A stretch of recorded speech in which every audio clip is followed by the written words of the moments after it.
this a real goddamn tiger, like the kind that be on National Geographic every time you turn it on the back of a wildebeest ass and shit.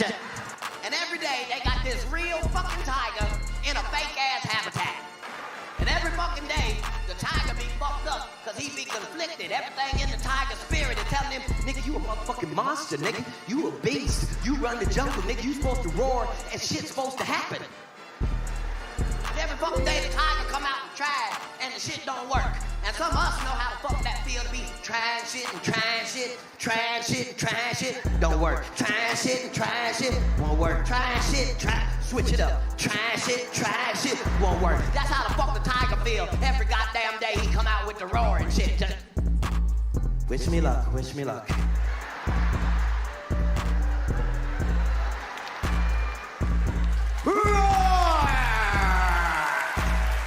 And the tiger be fucked up because he don't know what to feel. And after a while, he gets depressed and down and start acting like us. You know how we get depressed and start doubting shit and we shouldn't even doubt. I bet the tigers have got as low as they can possibly get. Just, are you sure I'm a tiger?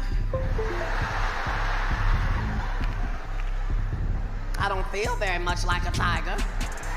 Maybe I'm just a vicious ass koala bear. Did you ever investigate that?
Doing the most, always doing the most, but never doing what I need to be doing. Got a bootleg setup. I'm trying to make it work, but if it keep making that noise, I know one thing. Hold on. You know, we are live. Be sure to subscribe. Be sure to like the video. Act like you never seen me before. Act like I never seen you before. And let's get this information. Right? So this is the weekly Astro report. I am the Hood Mystic, your humble servant. Just here to present some information. Be sure to give me some thumbs up, some likes. Y'all can hear me okay, or if I sound crazy or whatnot. But yeah, man, it's good to be back here. I just don't usually get on YouTube and just start, put a camera in my face and start, just referencing stuff about my life and things of that nature. Even I do have a very interesting life, but yet and still, I try to keep it based on the information. Like I read in a comment earlier today, dealing with the as above and the so below is completely up to you. We're dealing with the perfected science of astrology. Now, it's very important that we move away from Western astrology, move into sidereal astrology, so you can get out of your own little time loops. Right? That's very important. We all got our little time loops. We all got our misunderstandings about ourselves and about our energy. Yet and still, we still keep jumping on the hamster wheel. So I want to invite you all to join us at the Mystery School, where we creating our own path. We doing our own thing, and we building our own social media. Now, the thing about starting your own social media, I invite y'all to get y'all shit off, right? I love seeing the podcast in the mystery school. You know, is two podcasts that I know. I've shared those podcasts on my YouTube channel. And if y'all see me sharing a podcast, I need y'all to go there and wrap y'all arms around them like y'all wrapped y'all arms around me. At the very least, subscribe to their channel, like their video, help them get boosted up in the algorithms, and give it a chance, give it a listen. You feel me? Because it's not about my one voice. It's about all of our voices getting together, and it's about all of us supporting each other. And you know, at the same time, it's hard to start a podcast, but at least if you build up a little network, a little following, you feel me, in the mystery school, at least you got a little made in audience. So I'm just trying to build that up, but I can't build that up by myself. I'm gonna need y'all to go to learnsidereal.com and sign up for yourselves. Also, man, shout out to my wife. Shout out to my children. Shout out to Chris, Alexandra, Xavier, Jasmine, and everybody else that joined in the chat a little later. But before we get into the transits, I find that it's really my due diligence, and I feel like I've been doing y'all a disservice in how to translate these transits into y'all chart. So if y'all look in the comments, what you'll see, or not even the comments, but in the description, you'll see two links that I want y'all to really look at. The first link will be, well, I'll just show y'all what it's about. And then from there, y'all can do this work on your own. So I'm just going to copy it off of my clipboard and just bring y'all into understanding these transits for your chart, for your eyes only. And in order for me to explain it to y'all, I'm going to use my chart as a reference. Oh boy. Oh boy. Shout out to the Bay. Shout out to Cali. Shout out to, LA and all points in between. So in a link in the description, which is called, what did I name it? Find Your House. That link, once you click that link, you will go to Sidereal. It'll bring up a Sidereal chart. And then you'll put in your birth date. I'm going to put in my birth date right here. So 23 August 8/23. No cap in my rap. Unless my mama lied to me. Unless the birth certificate lied to me. Other than that, I'm just trying to find 1984. It's giving me glitchy energy. But, we get bypast the glitches. Shout out to y'all. How to understand transit. So this will be the setup for the conversation that we'll have, because you want to know where this is happening in your chart. So I'm going to just explain to you how I would do it if I were you. And then you can put your own little spin on it. So boom. What city was I born at? I can't remember.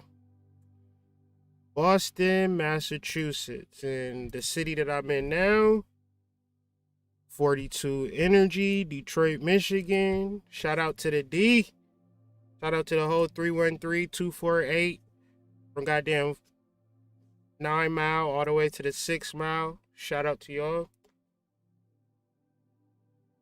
And all points in between, east side, west side, the whole D. Shout out to y'all. So boom. This is a transit chart. This is the way that I would break it down. So we'll talk about specifically this energy down here. You see the moon, Venus, and Pluto. Where is this energy at in my personal chart? It's going to be in the 4th house. Specifically, where is the cusp of Capricorn and Sagittarius, sidereal, in your chart? It might be in your 10th house, 11th house, 12th house. And I know what you're saying. Good. Once I figure out what house it's in, then what I'm going to do?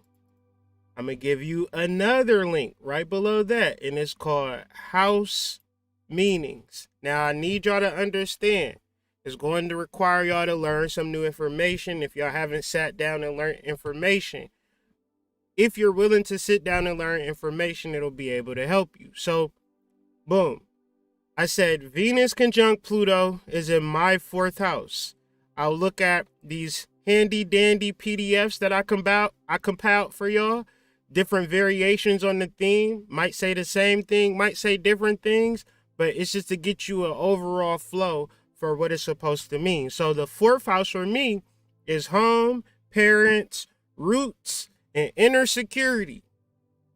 So where this Venus conjunct Pluto energy is happening for me is in my 4th house, but that means nothing at the face value. You look at it, so this Venus conjunct Pluto energy is dealing with my home, parents, root, and inner security energy. Now, if I don't know what Venus and Pluto means, guess what? Then I go, y'all didn't even get to see that. I apologize for y'all. I'm gonna have to show y'all better than I can tell y'all. So I meant to show y'all and I just didn't. So nobody even told me. So let's start again. I don't even want to be loud. Y'all supposed to tell me, Hood, I can't see nothing. Hood, I can't see nothing. So boom, you'll go to the link provided, go to the sidereal transit, put in your birth information. Me, I'm at 823 God, born August 23rd, 1984. Put in my birth time, boom. Put in my birth city, Beantown, mighty Bean. Where I'm at now, the D, the 313. You already know what it is. What up, though? That type of time. You already know, trick type energy. And there goes my chart. So this inner ring is going to be my birth chart. As you can see, my moon is conjunct my midhaven, representing the facts of having more of a feeling type of work, a more subconscious work. And then the energy of Gemini, which is more like consultation. First, I would have to develop a love for my soul. And my job is to translate or to communicate a deep feeling of the love for your soul. Now, everybody needs to have this deep love for their soul. So I suggest everybody who wants a consultation from me to go to patreon.com/hoodmystic, sign up for the psychic tier or the life coach tier, and get that healing, get that connection from source. I do all types of cool shit. I'll read your fixed star chart. I'll do guided meditations. It just depends on what it takes for me, for you, what you want in the reference of your Gemini. What is your Gemini? Your love for your soul. Some people love their baby daddy and their baby mama before they love their soul. And I'm the guy that say, hold up 1 second. You got to love your soul before you love that stank breath little boy.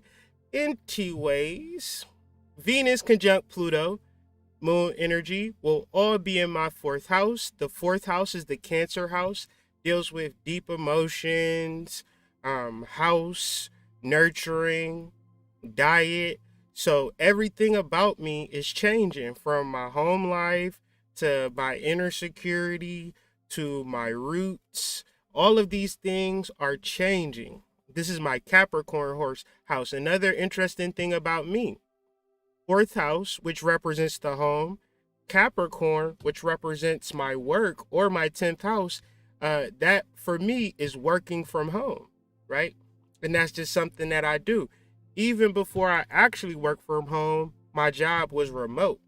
I worked from home for a long time. So, and generally what made me stop working as a truck driver so I could be home with my children. That was right around the time Saturn was transiting into my 4th house, where I was starting to get to my work, and this work was taking place in my home. Now, it's all different types of understandings that you can get from astrology, from your chart. But the reality is you got to sit your ass down, pull up a good old transit chart and start studying it, or pull up your birth chart and start studying.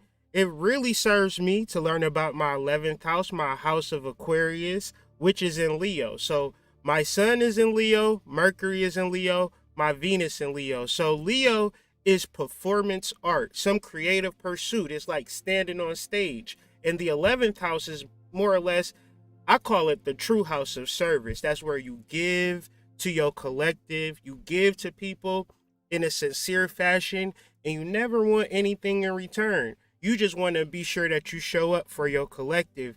The most important thing for me is not that you donate. Because if I base my channel on if people donate, I would have been did something completely different. The main point of my channel, the main point of my content is that you guys enjoy the presentations, that you learn things, and that you can apply it in your spiritual study. And the only reason that I am this way is because my chart is this way. I'm utilizing the stage, which would be YouTube. I'm expressing myself, which would be Sun, Mercury. This is how I make my money. I make my money off doing these weekly, whenever I choose to do videos. I've done videos daily, weekly, monthly, but whenever I do a video, indirectly or directly, I make money because my channel is monetized. So just by clicking upload, I can make money by expressing myself in my 11th house. But my idea is the more that I give to you guys, the more that you find value, and you don't have to do anything directly. The universe is going to look out for me because I'm in my purpose.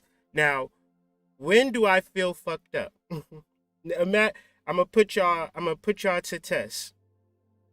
Based on the information that I've given y'all about me doing the YouTube thing, what would you imagine when I feel sad or when I feel out of place? Since the lag, I don't know how long the lag is, I'll just answer for you when I'm not doing this, right? So to avoid any disasters in my life, which means being off my star course, my star path, by studying my star chart, astrology chart is the study of the stars, then if I understand my path, I understand my purpose, I'm avoiding disasters. So to another person who may feel as though they can just, live life freely and never pay attention to their astrology and things like that, I'm the complete and total opposite, okay? And you may be completely right in the way you do things, but me, I've lived through a lot of a lot of tragedy. You see this Lilith in the 6th house in Pisces, really signifying when I am lazy with service, it affects my health. It affects my life. The way that my chart is set up, and I don't know, maybe your chart is set up completely different. If I don't live in my purpose, then it's fucked up for me. So I want to ask you guys a question. Are you living in your purpose, or do you have to do some adjusting? And if you have to do some adjusting, then that's the work. The work of bringing into alignment. What does your 10th house say? What does your Saturn say? What does the current transits look like in your current chart? For me, I got a lot of work to do in my 4th house. And honestly, it's for growth and development. Sometimes in a relationship, I'll just give you a little transparency. Sometimes people think that when you're in a conjunct of Pluto and you're doing a transformation and you're changing things about, people get kind of little worried and scared about you. But when you understand your chart, you can just communicate, well, babe, Venus is conjunct Pluto in my chart, is going to be conjunct Pluto somewhere in your chart, and from there, we figure out where these changes are going to be made, and we make those changes as a unit. Why would you do this? Because every relationship has troubles, issues, and difficulties, fair or not. And because of these difficulties, you're like, you know what? This happened, that happened, and we broke up, right? What if I told you you just didn't follow your star charts and you guys weren't following your purpose? So it's like you get into relationships, drive with your eyes closed and hands off the steering wheel, and then be like, I can't believe I got into a crash, hood. I need to get my chart read. And then I say, boom, boom, bam, bam. And then you're like, oh, now my eyes is open. Now I have my hands on the steering wheel, and now I can direct my life. It's that simple, but yet and still, we're getting more clarity as time goes. I'm a working astrologer, meaning that if you get a reading from me last month, the next month is going to be a better reading. Why? Because I put out articles every single week. Once again, that's my 11th house. You may get value from the article, but I'm doing it to become a better writer, to present clearer astrological as above information so you can begin to integrate the perfect cosmos within your everyday life. So thank you guys for joining me. Hopefully you took some value from that. However, if you did not, be sure to join the mystery school. We're doing a weekly Q&A in the class, though not in the free portion, but the premium will do a weekly Q&A. I want you guys to bring your charts, your transit charts, your mama charts, your boyfriend chart, your girlfriend charts, and we're going the same way we just opened up the screen and we started talking about it. We're going to be able to do the same thing. So I just want to talk I just want to talk astrology with you guys. I want to teach it. I want to, express it, explain it, and then I want you to understand it at a deep level, because it's the reason that I go so hard is because, one, it's not hard. I go hard, so you don't have to view it as being hard. But then at another point, I want you to understand that this is how you connect yourself to your purpose and to your mission. This is the peace. A lot of people might downgrade and, act like astrology don't matter, but that's like, just because you don't drink water, then, saying that, okay, I don't drink water, so I don't need water. And that might sound crazy to a person that drink water, but it's grown ass people with jobs, careers, mamas, daddies, all of that. And they wake up every day, every night, and make a decision not to drink water because they feel like they don't need to drink water. I'm even get deeper with y'all. It's grown ass people who sit and smoke Newport 100s. And I could tell a motherfucker, hey man, Newport 100s got rat poison in it. And they be like, so what? You gonna die anyway? But at the same time, if I sat at your table and gave you a plate of rat poison under no level, would you eat it? I can tell you all of the different tars and nicotines and Newport 100s, Newport Kings, Newport shorts in a box, but it will not stop a person from smoking them. You could tell people how nasty Newports is. You could show them every commercial. You know what they're going to do? They're going to sit and light a goddamn cigarette and smoke it right in front of you. So therefore, when a conscious person is telling you what you should or what you shouldn't do, just understand this bullshit. Understand you need to understand your chart and figure out your purpose. If you got questions about your chart, ain't no conscious person gonna help you. If y'all don't understand this, let me be the first to tell you, there is no such thing as a person that's more spiritual than you. There is no such thing as a perfect person that can help you other than connecting you to your source. My purpose and plan and drive is to understand and commence to healing. What's the healing in my understanding? To connect you to your higher self and give you the hypnosis and the see, another thing about me, what other people would never say, because people don't understand this, is that I've been doing this for multiple lifetimes and lifetimes after lifetimes. This is just something that I know how to do. It's a reason.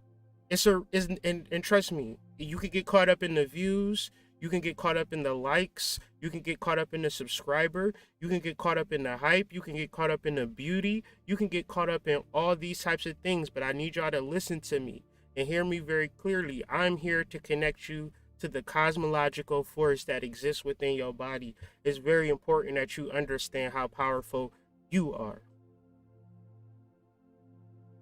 If you ever come to me and put another human being on a pedestal, I'm going to chop you down real quick and fast. I'm going to say, stop that right now, family. We don't do that here in this community. In the mystery school, we connect into our higher self and we being led by our own self. And trust me, It just is what it is. If this was basketball, if this was plumbing, I would be the same way, and I'd be this serious about the 5-inch threads in the latest plumbing, the latest nylon rubber technology we could be using to get shit out of toilets. You understand what I'm saying? It's just my makeup. But it just so happens that I'm talking about astrology. And there's another thing about me. It's a lot of copies and clones and things of that nature when it comes to spirituality. And as a spiritual person, I need you to understand that as well. The reason that Ogun and Yemaya deals with the Nigerians, and they tell me, yes, we're working with the Nigerians. Yes, we are hacking these spiritual. We're hacking people's Instagram pages. We're changing Instagram. We're calling it a different name. It's called Insta Scam. It's not called Instagram. It's called Insta Scam. And with that being said, Ogun and Yemaya have hacked a lot of y'all accounts, y'all spiritual people accounts. They might hack my account one day. And there's nothing that I can do about it, basically, is what I'm telling y'all. If I fuck up with Ogun, and if I fuck up with Yemaya, if I fuck up with Ogun, and if I fuck up with Yemaya, they're going to create a page for me. It's going to be Hood Mystic. I'm going to DM y'all like, hey, I've been thinking about you. You want to pay for a reading? But it ain't going to be me. It's going to be a scam. But I need y'all to know that you could blame me for that. And trust me, I'm an imperfect human being. I answer to a higher celestial consciousness. I'm a human being. I'm an ant. I'm an ant. That's why my last name is Anthony. In this lifetime. Because I ain't worth too much of shit in the grand scheme of things. However, I'm very grateful that they don't got a scam page of me, because that's letting me know that yo Ogun and Yemaya is really giving me grace and favor in these spiritual streets, because these spiritual streets is treacherous. It's mostly scam, and it's mostly scam. And if people not teaching you sidereal astrology, they not teaching you, they confirming your biases. Let's talk about this. They got to confirm your biases because they know you suffer from cognitive dissonance. When they present you new information, grown-ass people turn into children. So what spiritualists have decided to do is just say shit that Bobby Hemmett say. Say shit that the old people say, because that's the shit that people accept. When we give them new information, they can't handle it. Cognitive dissonance is when you say, smoking cigarettes will kill me, but you still smoke cigarettes. Cognitive dissonance is saying, I shouldn't have random sex with this stranger because I might get an STD, even worse, I might get pregnant, or this person might hurt me. I might emotionally attach to this person and never find their number again, but you do it anyway. Ain't no way that dude is Mr. Magick 101 on POF. That's not his real name. Big Dick Johnny. That ain't his real name, sis. You gave him the goods. You took that risk. That's cognitive dissonance. Now, taking risks are good, but understanding cycles and habitual patterns is generally bad. So when we're in the space of moving out of our cognitive dissonance, we got to say, okay, I'm going to learn some new information, and I'm going to sit down and I'm going to challenge myself to not give up based upon the fact that I don't know it. The thing about adults, and I learned this very early in adulthood, is that most adults, if they can't grasp it the first second or two, then it's bullshit. And we have every human can talk to you about the spiritual miracle, and once the lights is off, once the cameras is off, they could be the most evilest, most fucked up person.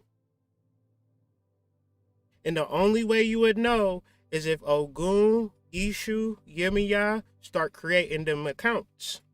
Because you would have never even knew that they was on bullshit unless they start coming into your DMs like, hey, how you doing today? And you like, this ain't who I think it is, right? But when you find out where them people really from who creating them counts, it's the same Nigerians. It's the same. Energy don't lie, in a sense that people have petitioned these energies and these entities, and the entities and energies might gift them with something, and these energies and entities don't say thank you. So for me, I'm always saying thank you to Ogun. I'm always saying thank you to Yemiya. I'm always saying thank you to Ishu. If you look at my Facebook page, I got every Orisha on my cover image. Because if it wasn't for Orishas, I wouldn't know shit. I would be fucking out here I would still be thinking Jesus is the way. These Orishas saved my life. So I'm always giving Ashe. I'm always giving thank you. And if you listen to my channel and you listen to my content, you gotta give Ashe to the Orishas. If you fuck with me, if you like me, if you think of me in the slightest of favorable fashion, you gotta give Ashe to the ancestors. You gotta give Ashe to those Orishas, because before those Orishas, our spirituality was completely colonized.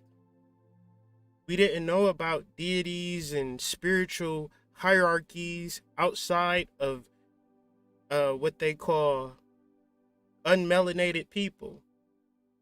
So now that we can begin to characterize and personify and understand that the Loa and the spirits and the Orisha have our same, we are made in the image of God and all of that type of energy, we can walk in purpose and understanding that I started my whole YouTube channel with the Orisha of the week, the Orisha of the month, and breaking down many paths in relation to astrology.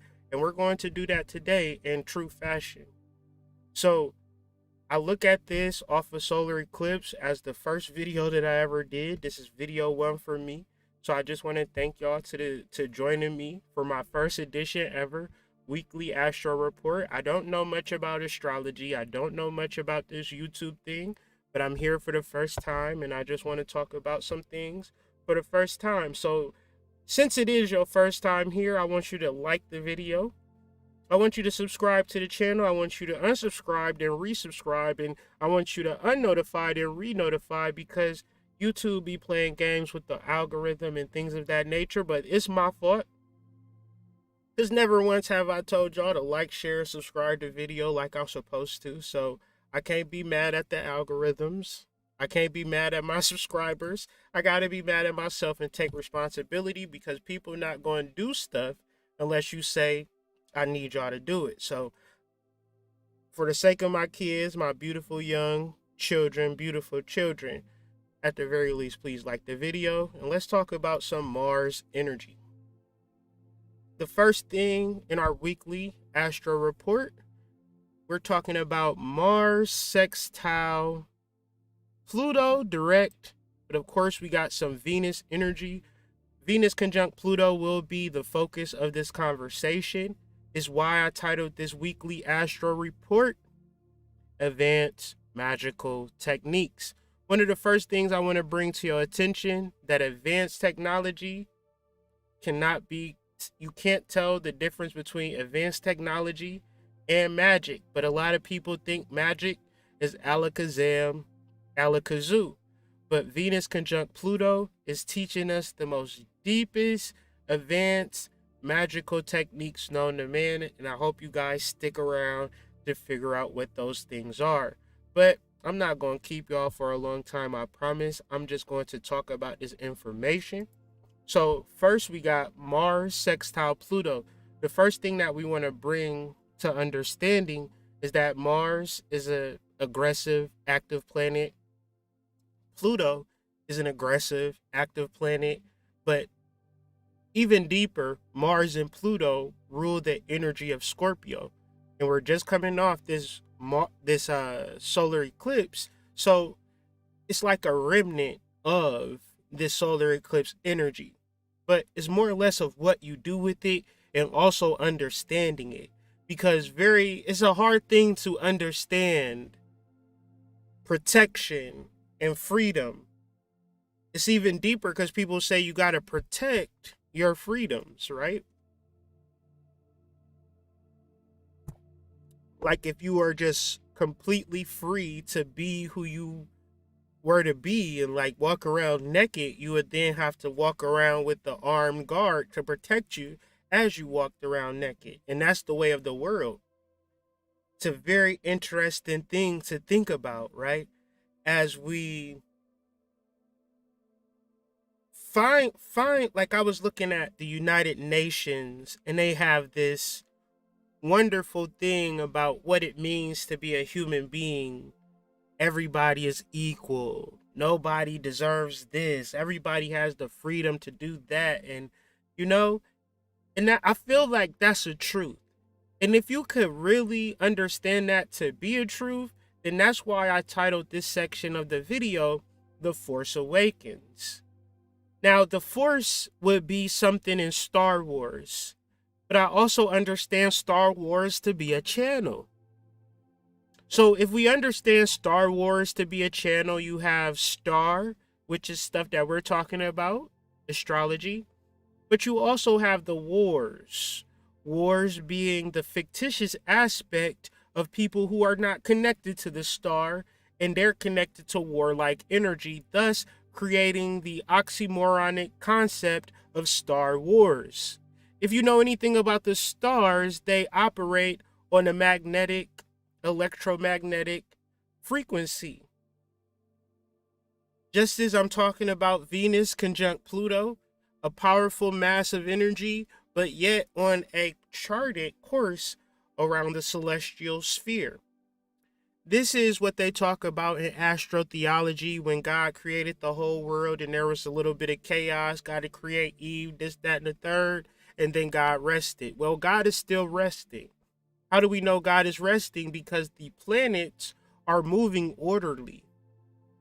So if you, a little ant on the planet, move outside of order, then ultimately you'll get zapped up and moved into a black hole. And unfortunately, that's what happens to a lot of people.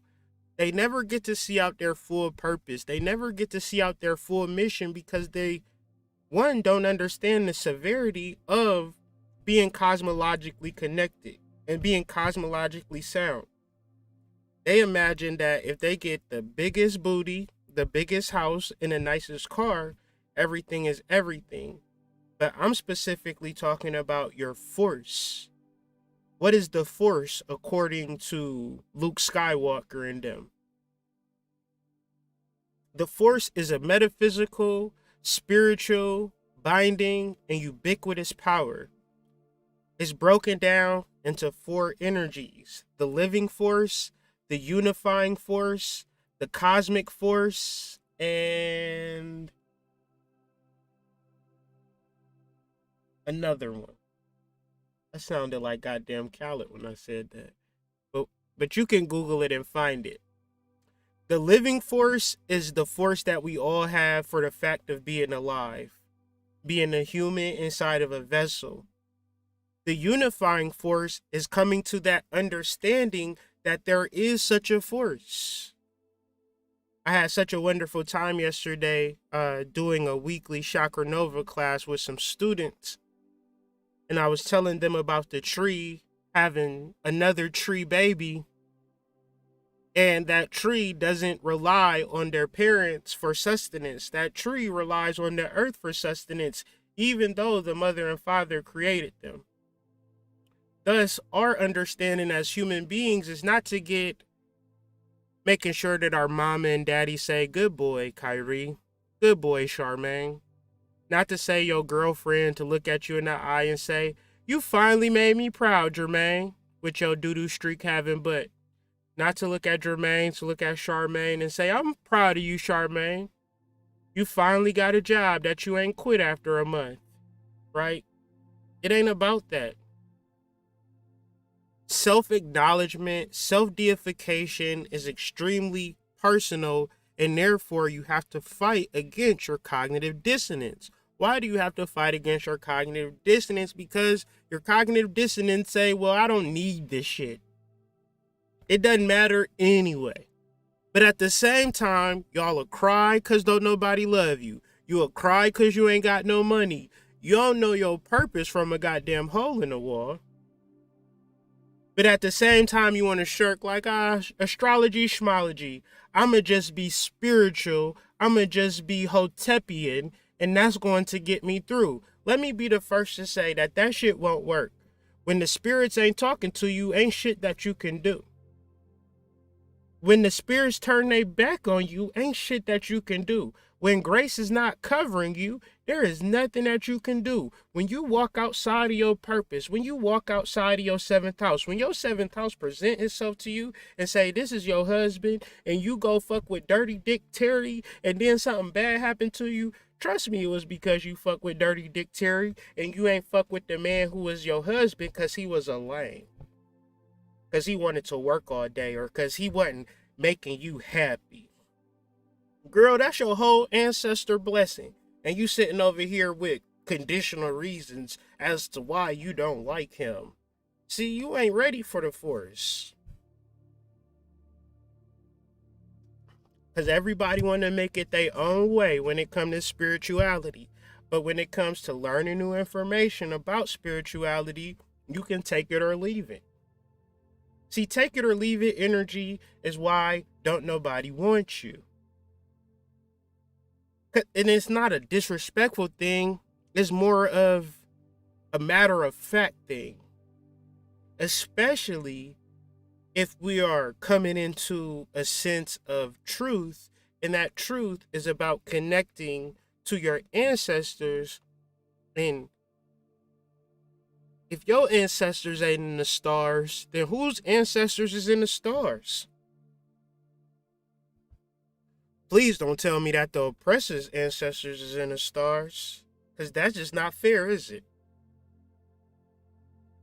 How y'all gonna have dominion on earth and dominion in the heaven? How did that work? How y'all can't even boogie on the one step and the two step, but then control all the celestial star realms in that too? Don't nobody give a damn about NASA. Because if you know anything about NASA, they talking about Nazi, Operation Paperclip, and things of that nature. We ain't on that type of time. We using our own eyes, we using our own mind, and we using our own common sense to say, you know what? Everything they taught us in high school was on bullshit. Everything they taught us in college was on bullshit.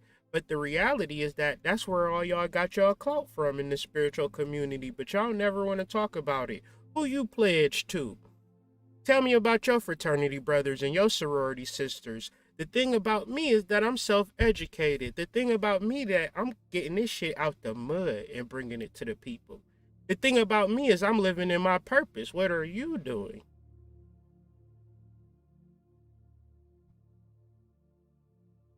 All facts, no cap. So, when you awaken this inner force energy, you're also understanding it to be an astrological thing. But this astrological thing bears weight in the 3D reality. The reality is that people don't imagine it is to be so, because it hasn't been anybody to verbalize it. So,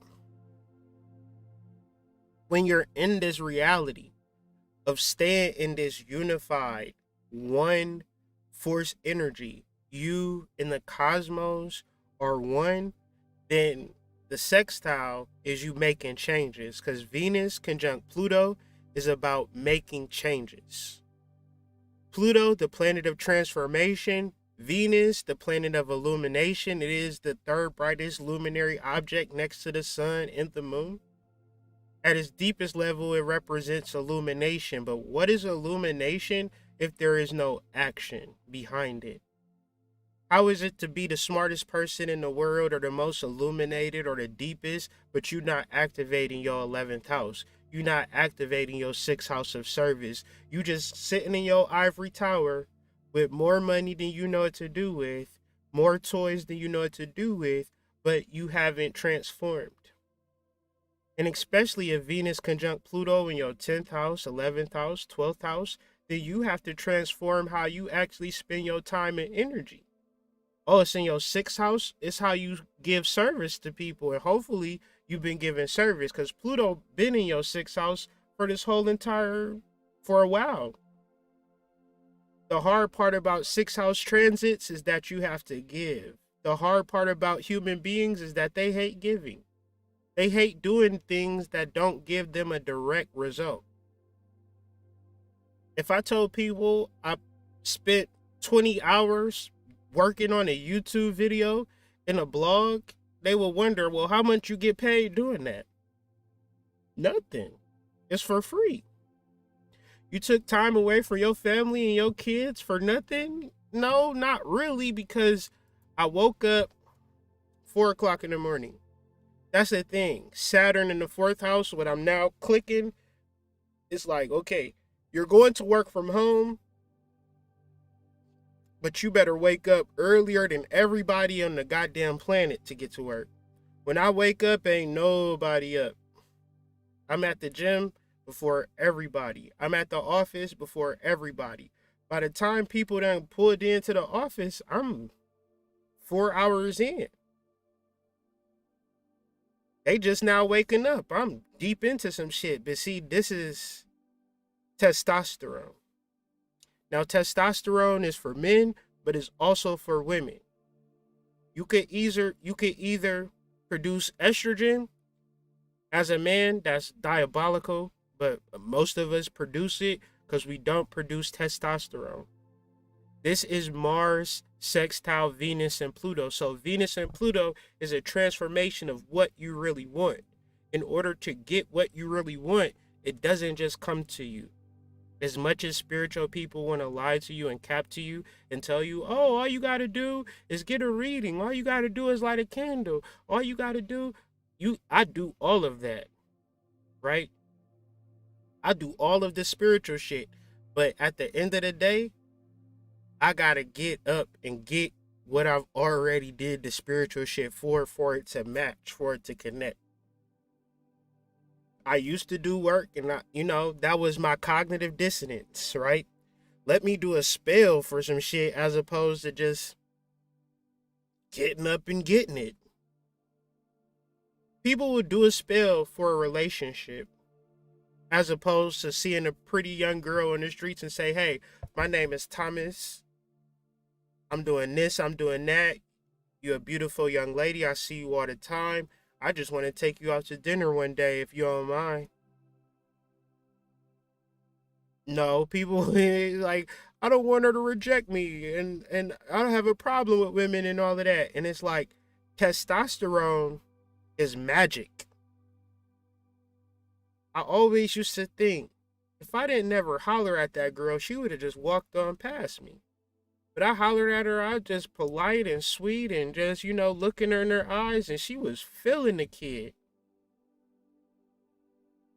It's some people in the world that'll never be lonely because of testosterone. It's some people who will be perpetually lonely and perpetually out of touch with reality because they in their feelings. What is in your feelings hormonally? It's estrogen.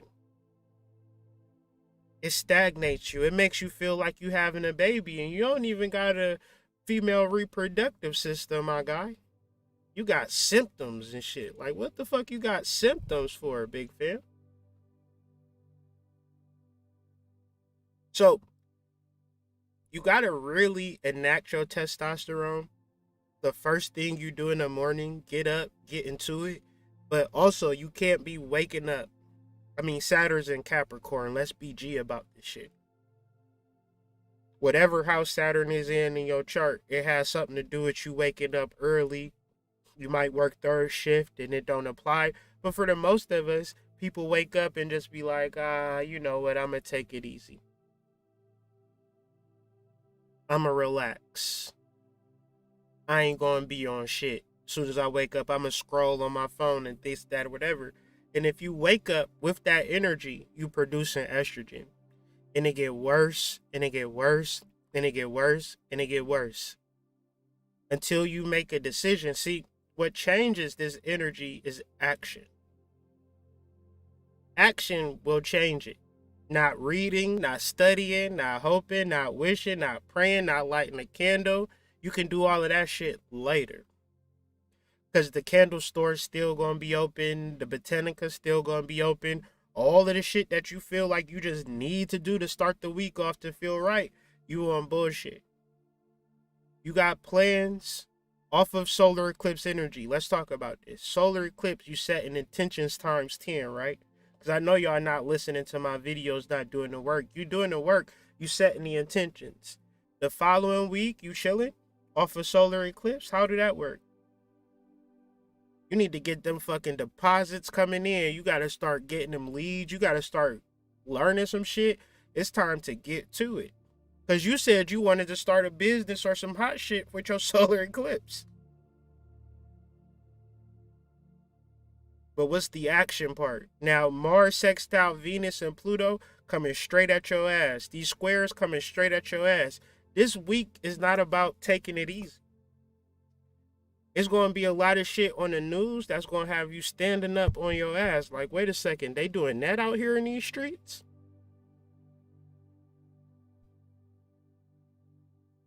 Pluto represents transformation. So Pluto is also these people like George Soros and, you know, Bill Gates and all these type of entities and energies. They create these rituals. And when they create these rituals, people be like, oh my God, let me do a YouTube video about it. Imagine that. People don't even feel no more. They just be trying to do the quickest upload. You seen it with the Young Dolph thing. The Young Dolph thing was crazy. People was trying to solve who did it. All types of shit. Bot accounts, all types of weird stuff with it. And it's like people is really tuned in and tapped into these rituals. Say all of that to say, if people want to get you engaged in their technology, engaged into these whatever, they going to put a ritual. I say that this week is a prime week to get people excited. But this is where you tap into the ancestors. This is where you tap into the Orishas, Ogun, and Obatala. In the chat, I'm going to put a video that I feel like people must watch. It's called Cool Your Ogun. We must cool our Ogun. Well, it's in the description anyway. My chat is on some hating stuff. Now, this card displays a Mardi Gras. And if you ever been to Mardi Gras, people showing their boobs, people getting drunk. But the consensus is that this is when people are the most orderly, when they able to do whatever they want to do. But yet and still, people showing their boobs, people being free and happy, it doesn't go down without police presence. And another consensus about the Mardi Gras is that this is when police are at their best. To be a policeman in New Orleans, you figure you gotta be a policeman. Because every day, all the time, people is getting drunk. You pull up to a gas station, you get you a daiquiri. I think that's normal. You go to a restaurant, you go to a bar, everybody drunk. It's always car accidents. It's always bullshit. So you can't just be like, oh, it was a quiet night today in New Orleans. Like, you know it's always going to be some shit. But the reason why it flows is because the cops are high level. Cops represent Ogun. But Ogun can be a hothead. Ogun is a warrior, but you got to cool your Ogun by Obatala. So very specific measures of waking up early, drinking cold water, not worrying about your anger and your rage, because think about how that's going to manifest for you in the realms of cosmos understanding. It's a disaster because you're going off your cosmic path. This discordant, out of bounds, Astro, star. This Astro out of order of your star path.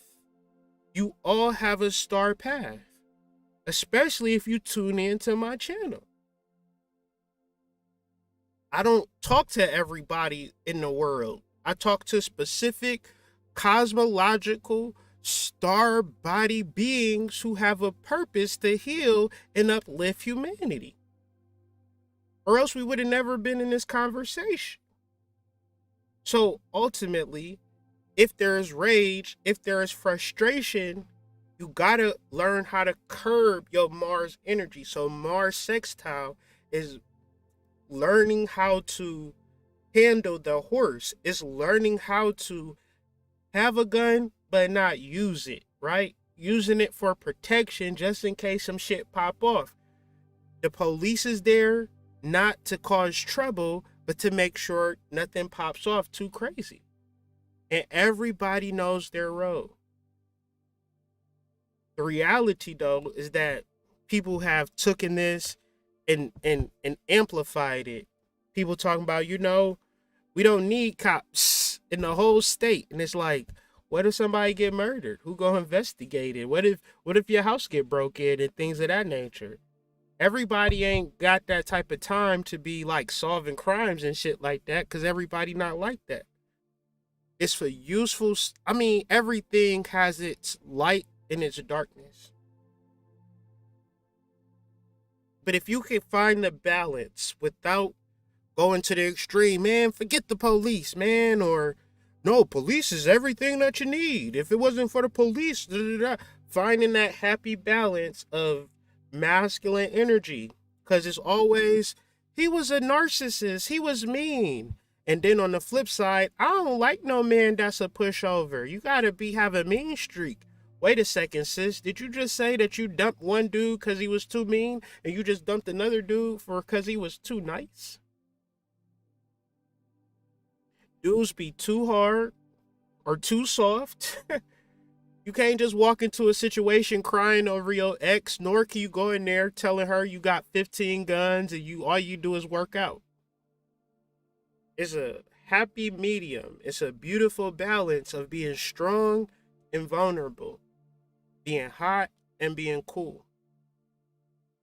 That this Mars transit is trying to teach us, especially when we get into this Venus conjunct Pluto, because you're going to need it. Especially if you're not honest in your relationships and you don't know anything about love languages and you don't know anything about high magic.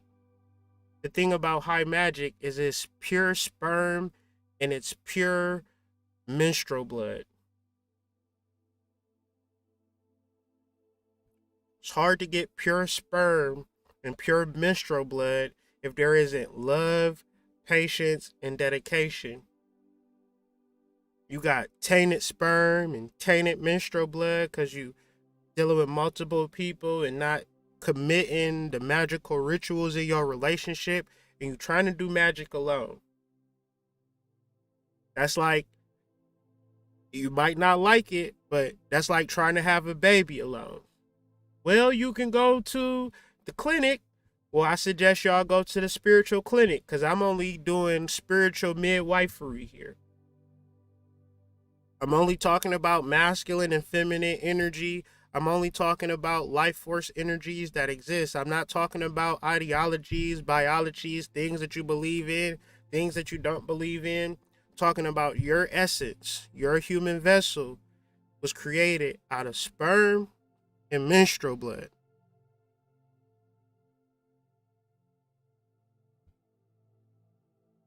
Now, I'm not being nasty or grotesque. I'm being electromagnetic, because these begin to be vibratory frequencies that get sent out into the ethers.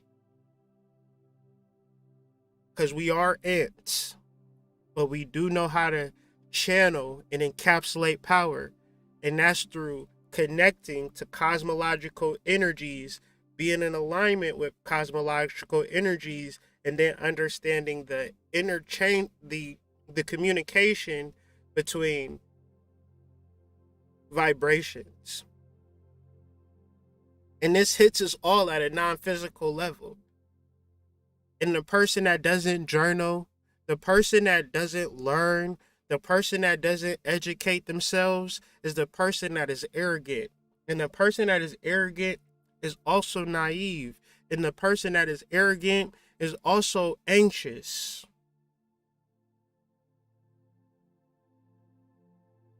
It's your arrogance that have you imagining that you don't need anybody or need anything, but it is also your arrogance while you suffer from anxiety. Because to humble yourself in front of your higher self and say, I don't know, but lead me and guide me and teach me, and your higher self say, put the Newports down, and you say, I don't know about this higher self shit. That's not my fault. Y'all understand that? Do that make sense? Cognitive dissonance and spiritual work, it don't matter who you get a reading from. It don't matter who videos you watch. It don't matter what you do spiritually. If your higher self tell you to not do cocaine, but you feel like Rick James is more important than your spiritual understanding, then you'll suffer. And it's not going to be in relation to who you listen to or who you fuck with or who you don't fuck with. It's going to be, are you willing to learn and are you willing to progress? And if it's something that's bothering you, then you need to address it because it is bothering you.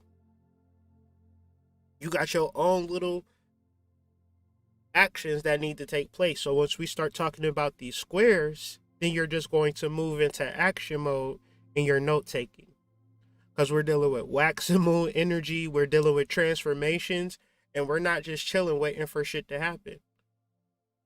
We're utilizing our hormone of testosterone to say, instead of complaining or fearing a negative situation, I'm working towards creating a better life and I'm actively engaging in transforming. You can use your words to do this. You can use your emotions. You can use a whole bunch of things to kind of support this great change. But if you don't see yourself changing in serious ways, then ultimately that's why you may suffer this week of negative emotions and negative experiences or disasters. Because it's a very simple thing. Don't y'all know that that's why people don't like me? Especially in the spiritual community, they all like me at first, but then at a certain point they stop fucking with me because I'm willing to learn information. I'm willing to push forward and do these boundaries that no man has ever went through, but at the same time, everybody has a wall. And generally, once you hit that wall, you start to cognitive dissonate. Because to start over, to learn, then you can't be a teacher. Unless you learn by teaching and teach by learn. It's very ancestral for us to each one teach one, but somehow spiritual leaders just want to be the teach one. They don't want to be the each one. Okay? Because maybe losing their subscribers, losing their money, and losing the way that they, survive makes them fearful, makes them catastrophize, makes them imagine the worst possible outcome if they learn new information. Anxiety is a serious problem and it never gets addressed. And as we talk a little further about these squares, I need you to understand that you get to decide if your next move will be a catastrophe or your next move will be your best move. But you're going to have to make a move. But ultimately, understanding that you have anxiety, understanding that you cannot live in fear. You shouldn't make decisions based on fear under no circumstance. See, the drug dealers and the hustlers, they should teach you that if they don't teach you anything. You can live your whole life in fear and never live. And you could actually live and not live for very long, but to live is to live. To die is to die. And it's a lot of people who are living and dying at the same time because if they were to honor their true self, if they were to say, no, I want love. No, I want to be in a relationship. No, I want to do this. No, I don't. No. right, start verbalizing it, then they would actually change for the better. But they don't never do it because fear is the thing that makes their decisions for them. Everybody.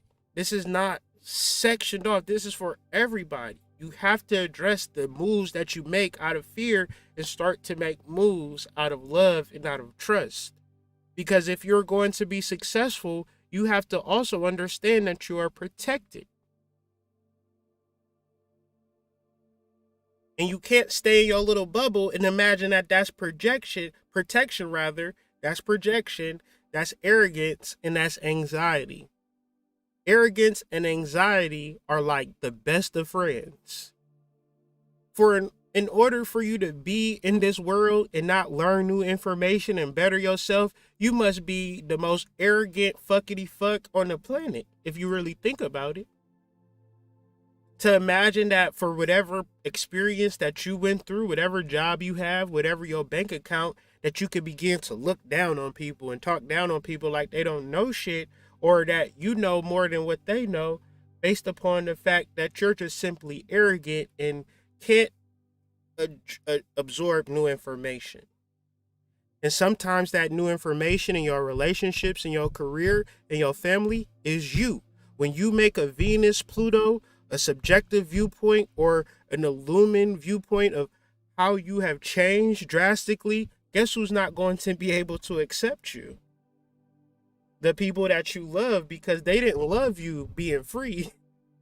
They loved you when you was bound. They loved you when you was unhappy. They loved you when you was depressed. They loved you. They said, call me when you need me, when you was fucked up. You started leveling up. People stopped fucking with you. Why is that?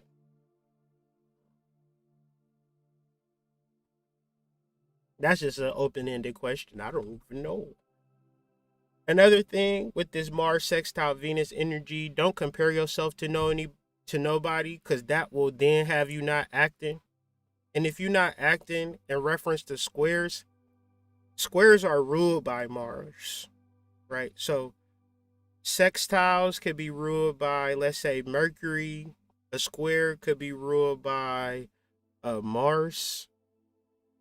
A trine could be ruled by Venus or the moon. Very easy, very loving. Conjunction could be ruled by the sun, give or take. Maybe Mercury too. But overall, each aspect in a chart deals with a sort of calculation, like a plus or a minus or division or subtraction. When you look at a square, it's big minus energy. Now, you can look at a minus as, oh my God, I don't want to lose anything. Or you can look at a minus as an opportunity. Now, this particular opportunity that Mercury square Neptune is really satisfying your thirst, satisfying your hunger, but also being present and being aware of your surroundings. Why? Because the things that are closest to you is going to help you the most. So I'm calling this Mercury square Neptune, Eyes Wide Shut.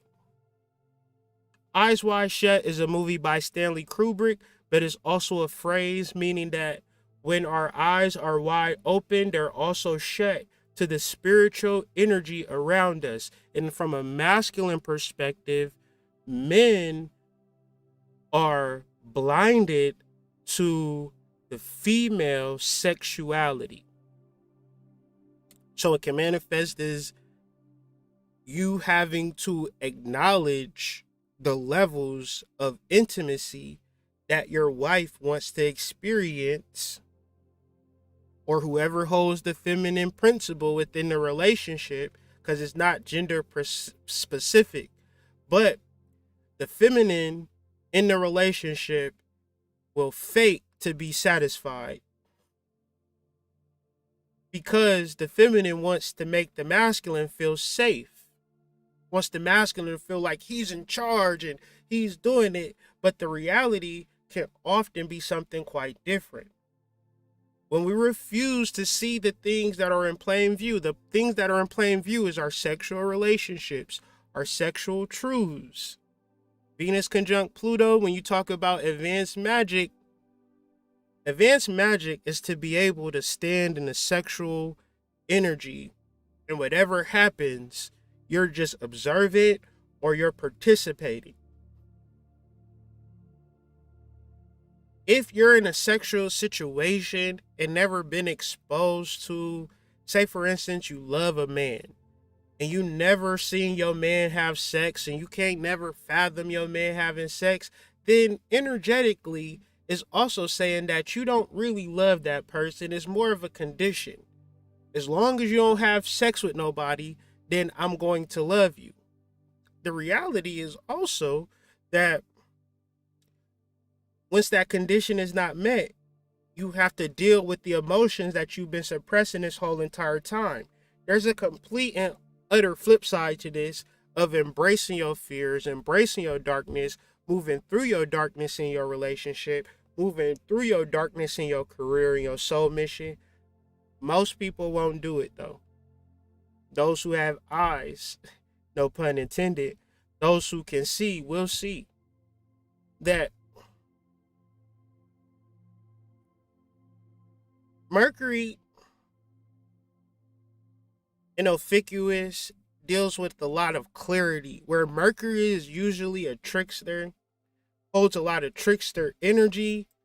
Mercury in Ophiuchus is paired with Obatala, once again, as Ishu Alawana or Ishu Alaguana, and not Obatala, Ogun.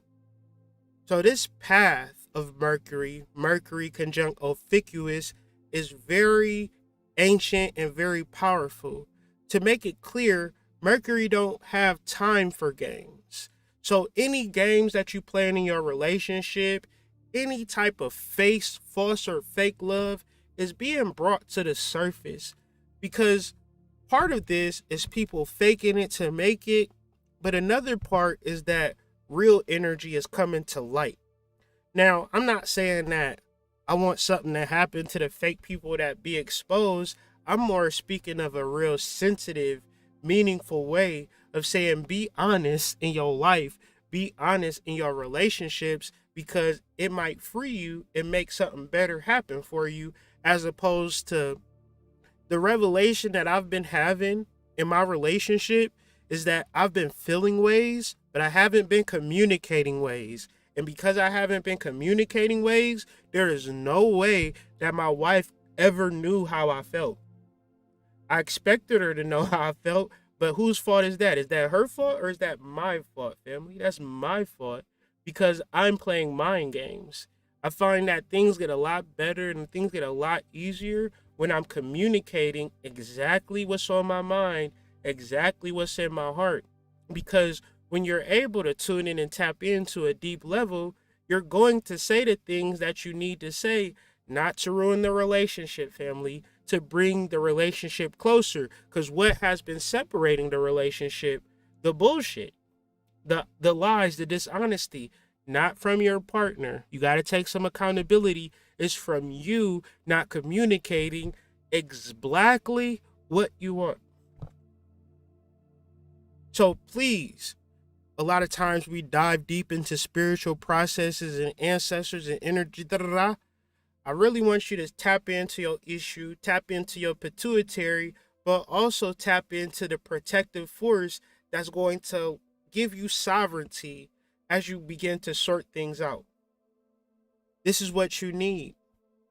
Now,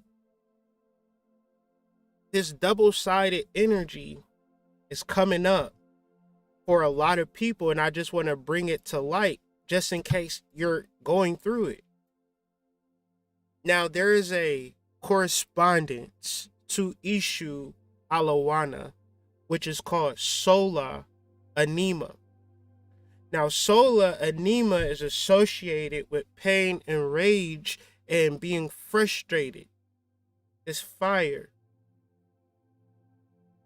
This is a deeper analogy to the forgotten soul. Spiritually, this is the energy that people live in when they care everything about what they get, what they got, what they ain't got, what they gonna get, and did no soul work. So your pain, your rage, Your hopelessness, your negative energy is a result of you not connecting with your soul. Cognitive dissonance is a thing to say, I don't need to learn about the soul because I got 10-incher, got a nice car, girls like me, my job is cool, they let me come in late, my car is nice, my booty is big, I can afford a BBL, I just haven't got one, but if I decide to get one, I'm going to get one. I don't need to deal with my soul. On the flip side, you have Ishu Alaguana, the clarity of your purpose. You have the Amina Sole, your soul reaching up to you, your soul burning in purgatory, your soul being free, but you refuse to connect to it. So it's pain, rage, feelings of hopelessness, when the solution is sitting with yourself for more than connecting with other people.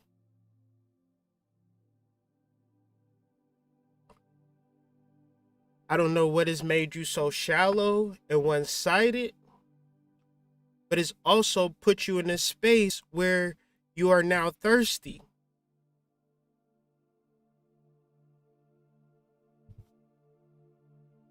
Thirsty for love, thirsty for sex, thirsty for money, thirsty for this, thirsty for that, but not thirsty for your soul.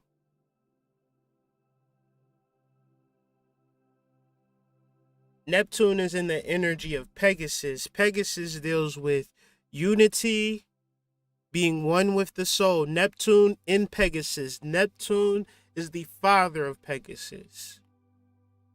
So Neptune moves slow. Neptune takes hundreds of years to go around the ecliptic. Hundreds. So the times where Neptune wasn't conjunct Pegasus is a natural, almost expected lonely time. But when daddy come home, you still can't be sad that daddy not there. You gotta acknowledge that daddy is there. Thus, we have to acknowledge that our imagination, our infinite possibilities are available. But how do we get it? Do we outsearch it? Is it because we didn't go to that retreat? Is it because we did not go to that lecture? Is it because we haven't done mushrooms? Is it because we haven't smoked crack yet? Is it because we don't smoke weed? Is it because our ass ain't fat? Is it because we not cute enough? Or is it because you do not want the right thing? You want everything besides figuring out what your purpose is. And the reality of figuring out your purpose is there's a lot of CIA agents, a lot of college graduates that think they know more than you. They been thought they knew more than you. So of course, when you start talking about chakras and spiritual shit, they think that they can talk about that shit more than you. But I'm here to tell you that you don't need nothing to be spiritual, but you need to understand how you are connected to the cosmos, understand your path and follow it. You must be thirsty for that. That would be the action, right? Being present. Can't be present and mindful if you worried about past hurts. It's like driving down the road perpetually. The world is moving forward and you looking in your rear view, locked into your rear view. Oh, she hurt me last week. Ooh, my mama did this last year. Ooh, pass. Guess what's going to happen? You going to crash. So it's a very important thing to be glad today. Be glad for no reason. Be glad for life. Be glad for breath. If you can be glad for breath, if you can be glad for life, there is no room for anything else. It's a very simple thing. Life should be this simple. So when you come home or when you experience anything negative in your relationship, and your boyfriend is telling you this, his left arm hurt, his day at work was hard, don't nobody love him, don't nobody treat him well. Fast forward to this part of the video, where if you can't be glad for life, And what are you going to be glad for? There is nothing else there's no space for feeling past life. Because the reflections and the thinking and all of that, you got enough time to do that. You got years and light years to do that when you have moved on from this body. Now that you're in this human body in this present moment, you must connect your higher self and understand what it is that you should be doing down here. But ultimately, Mercury, in the energy of Ophiuchus, you must be clear.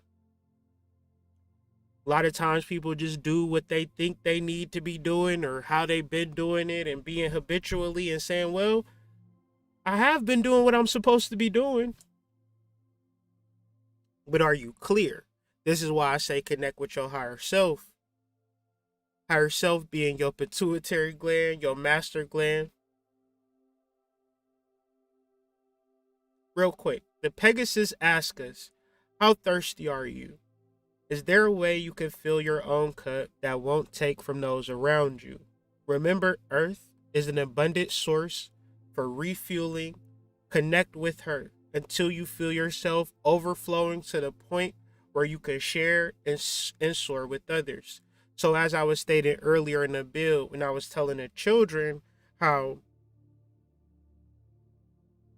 a mommy and daddy tree creates a baby tree, but the mommy and daddy does not give the tree the life support energy that it needs. By being a human being, by being a tree, you get access to this energy. But you got to be so clear on that. And if you got access to this energy by being alive, I don't care what you think about. I don't care how much you beat yourself up, how much you tell yourself you ugly, how much you tell yourself your ass ain't fat enough, how much you say you not cute enough, how much you tell yourself that you ugly, because y'all be telling yourself y'all ugly. Y'all not even ugly. But y'all compare yourself to Instagram Photoshop. Comparison is the thief of joy on one level because it's the thief of joy on another level. You comparing yourself to shit that don't really actually exist. And if you to put the energy and effort into your aesthetic and your energy, then you would never be telling yourself that. So even if you tell yourself you beautiful, that's not the point.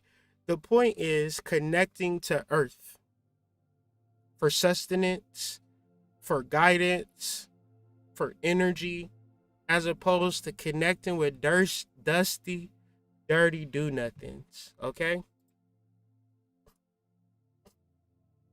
So, be sure to like the video, share this video to your social media, subscribe to the channel if you haven't, unsubscribe and resubscribe. I just feel like that's going to help the algorithms. It might not. But yeah, this part of this energy we're talking about is Mars square Jupiter, which will take place in a couple of days. As we'll see, Mars is in the belly of the beast. Big Scorpio energy being completely encapsulated by the claws of Scorpio, about to go into the head of Scorpio. So our actions are highly debilitated because we have a square in Jupiter, in Aquarius, conjunct Big Delphinus energy, and the fixed star Deneb El Getty. So with all of that being said, it's not a time where I'm pumping you up and giving you positive information to make you feel good. It's more or less of getting down to the shit and defeating your demons. The main part of defeat your demons is defeat your demons, so you can win at the game of life. Because you can sit here all day till you blue in the face. You could tell me too, I'll be your listening ear. But you're going to have to join the Patreon or whatever. But tell me how much white people is your problems. Let me listen to that. I'll be your goddamn psychologist. Tell me more. What have they done to you? They tripped you when you was walking to school? What else have they done? They kept you from getting a job? They kept you out of getting an apartment? White people did all of this? What else have they done? They give you every excuse to blame them instead of taking accountability for your own life. Tell me, how are you in your leadership energy? What type of community have you built? Do you serve a community? Do you pour into a community? Or do you look for the community as a source of giving you some shit? Or do you understand the things that are holding you back are holding you back, and you need to deal with the things that are holding you back as opposed to finding a boogeyman? So very important to defeat your demons, because as we stated earlier, Mars diving into deep Scorpio, where it's deeply exalted but also transformed. Like, it's, for me, it's debilitated and transformed at the same time. I like to reckon it to this episode, well, this movie called 300. It's 300 Part 2, where Xerxes gets defeated. Then he goes into that deep, dark pool. Well, that's Mars being Xerxes, and that deep, dark pool is Scorpius, but it will come out of it as the great God King, all in gold, Xerxes. But as it dives deep into that pool, it's just kind of rebuilding itself. It's transforming. It's getting like it's at the gym, getting itself together. Jupiter and Aquarius is how you are serving. Now, a lot of people just feel like they don't need to serve based upon arrogance, cognitive dissonance, and anxiety. When I serve the collective, when I give to people, I don't get nothing in return. And I would say, if you have that problem, if you feel like, well, I don't want to give to the collective because the collective ain't going to give me shit in return. Well, you outside of the cosmos of Jupiter being in Sidereal Aquarius, where this whole year is about giving to the collective. And it's just now beginning, so you better get used to it. You better start talking, figuring out what you sound like. Is you saying all the time? Is you just talking crazy? I mean, there's hella videos on YouTube to teach you how to speak. And maybe giving to the collective is not speaking. Maybe it's a skill. Maybe it's a talent. Maybe it's art. Maybe it's music. Maybe it's technology. Maybe it's Bitcoin. I don't know what the fuck you're supposed to be giving to us, but I know I ain't got shit from y'all as of late. Y'all been keeping it quiet on what y'all got cooking up. I know y'all cooking up on something, but at the same time, let's deal with this energy of prevention. I'm really into herbs. I ain't even sick. Well, what you drinking? What you take that for? You got chicory root in there, ashwagandha. What you got that in there for? Preventative medicine. And I've been saying that the whole time, preventative medicine. And I'm like, okay, what the fuck do preventative mean? Like, what is the etymology for prevent? And it blew me away. Once the first thing, I ain't even read the whole thing. I just highlighted it, clipped it, and put it in the goddamn slideshow. To prevent is a verb, is to act in the anticipation of. So, minus your cognitive dissonance, or let's factor in what is that cognitive dissonance. The cognitive dissonance is you acting in anticipation of a tragedy. So therefore you don't act, because if I do act, it's going to be something bad's going to happen. I don't want to go to the store because the last time I went to the store, some dude hollered at me. And I don't want to be hollered at. So I ain't even going to go to the store. I'm going to just order DoorDash. I ain't going to cook because the last time I cooked, it was nasty. So I ain't going to learn how to cook. I'm going to just order DoorDash. Oh, I'm sad. I'm going to order DoorDash. You see how this is going? When you act in the anticipation of ordering DoorDash, you become fatter, broker. But you're preventing, it's so of an oxymoron. It's such of a mind fuck to think that you are preventing yourself to suffer by doing sufferable acts. And it's not even a mystery. If you want to be healthy, thus you drink herbs because you're acting in the anticipation of health. Even deeper, you try to prevent something after it's happening and it becomes a little bit more difficult. To get it before it happens, to be a little bit healthier before my wife talks about womb health and things of that nature and steaming and, a lot of women will have cervical cancer, family. They'll get hysterectomies, family. This is real life. You got a woman in your life right now that you love deeply and she got her whole uterus taken out and she probably didn't even talk about it. But let's talk about it right now. To act in the anticipation of it, you would not take care of it. But if you were going to act in the anticipation of healing, you thus will prevent medical people cutting on you, because that's what they like to do. They real sick and twisted and demented that they get a little bitty high off of that shit to come into the room and hit you with a sad face emoji. Oh, we're so sorry. I don't think that is going to, be good. I think we need to sign you up for a surgery. I know it's going to be so tragic. They laughing in the inside because they get to cut on you. My thing is, I'm so proud of my wife and so happy that my wife exists because my wife is saving wombs. It's been all types of reviews, text messages. I had PCOS. I had this problem. I had that problem. I done got text messages where women said I got raped at 13. I was trying to suppress it. I sat on the steam. That's the first thing that came out of me. That's the first thing I healed. I thought I would never heal that. And I'm saying it all because we all about prevention at the Columbian Exchange. The Columbian Exchange, hi. I know this is y'all first time seeing me, so I got to reintroduce myself. My wife. That's what I'm drinking right now. Coffee and chicory. Well, it's no coffee. It's just chicory root, but it's my version of coffee. Anyways, my wife and me have started a company called Columbian Exchange. We sell cool ass clothes, the coolest clothes you ever seen. A lady, I go to this little coffee shop or whatever. I've been going there for the past couple of years. For these past couple of weeks, they've been talking to me because I guess they've been peeping me for years now. They finally talking to me. So, like, oh yeah, what do you do?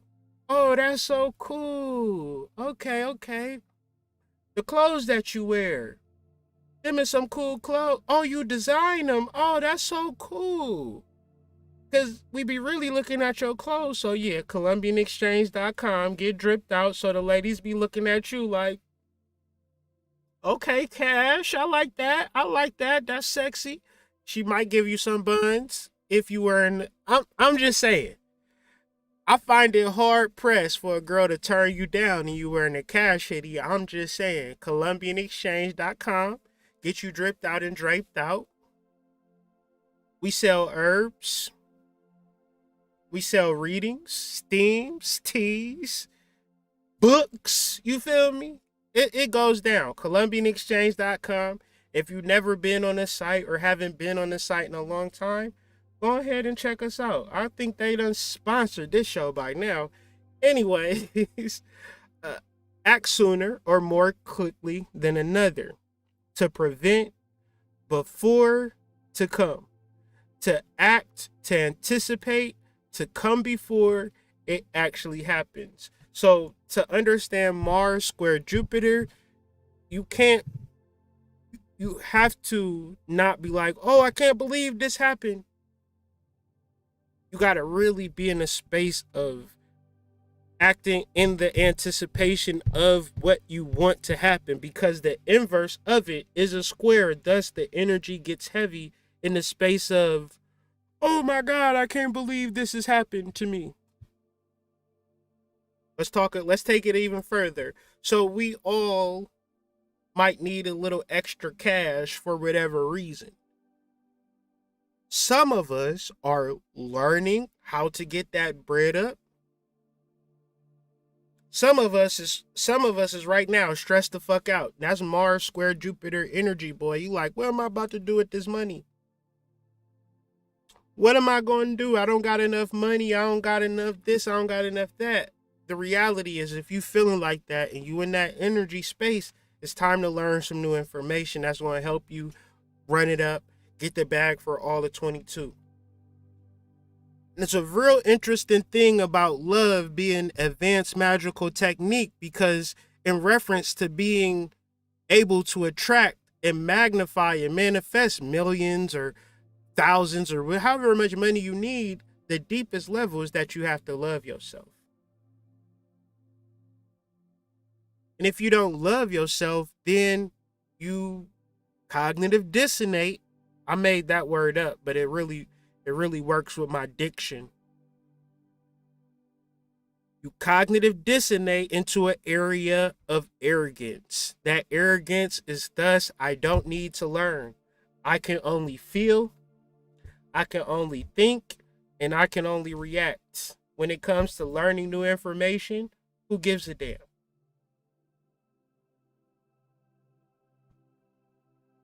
Self-care, self-love creates the need to learn.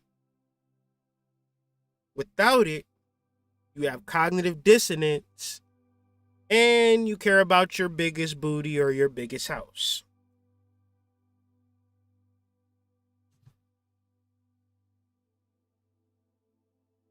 Once again, you have these thoughts, you have these emotions. Columbian Exchange has a couple of journals. We got a shadow work journal. We also got the womb journal.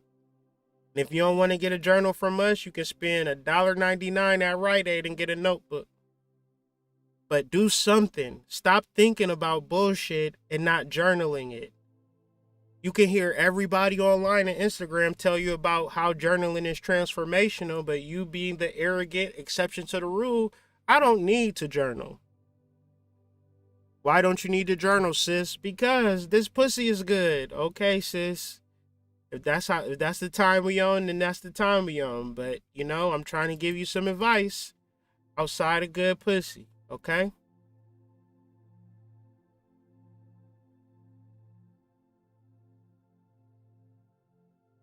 Be sure to check out the Mystery School. The link is in the description for the article. The article is in depth, very organized. The same links that's in the description will give you more of an outline. And of course, you get to put in and figure out your transit chart. And then the next link will be discovering the house meanings. But then also you can go ahead and get how to read natal charts easily and effectively, and astrology explained if you don't know what the planets mean. Okay? But be sure to read the article, big guys, big fams, big lady. Y'all not big ladies. Y'all got big lady energy, right?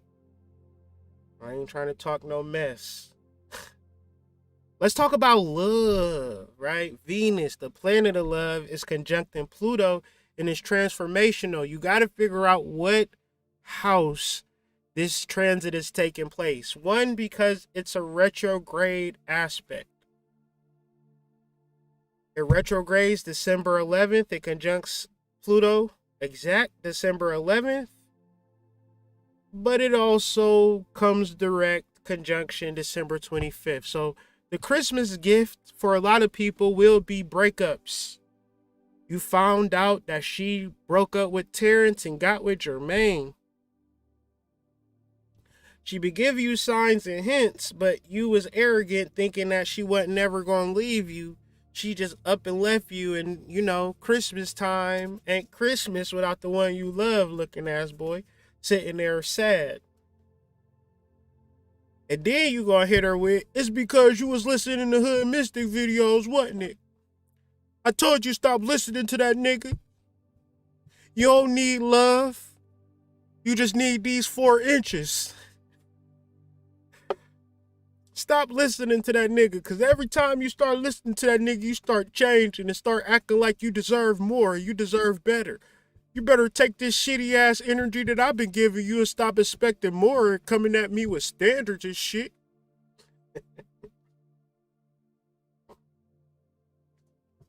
Yes, Stella, we will be getting our groove back this weekend. It is big groove back energy for the rest of 2021. It's going to be hard for you to look at a dusty situation. It's going to be hard for you to look at a situation and say, no, I need to be treated better in this bitch. I hear the conversations we've been having. I mean, you could be at work too. You could be like, I hear y'all saying that y'all giving me a raise, but when I look at my check, it's the same numbers that it was all year, fam. And I put in the double overtime, triple back, split overtimes like you wanted. Pussy popped on the handstand just like you wanted. You said, and I quote, I recorded it, I documented it. You said that you wanted somebody to pussy pop on a handstand. And that's what I did. And you then said that you would give me what I wanted. I pussy popped and didn't get what I want. So you can either give it to me or I can go get it for someone else, because my mama named me Stella for a reason. And the thing about Stella is that she got her groove back, and that's what I tend to do.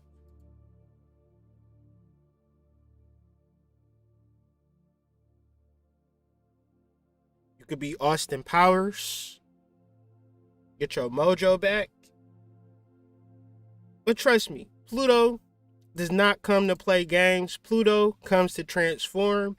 But with all of these Mars transits where you could be so aggressive and so hot-headed and all of this type of energy, it's best to understand how to communicate clearly about your desires, and not communicate, but make sure that person comprehends you.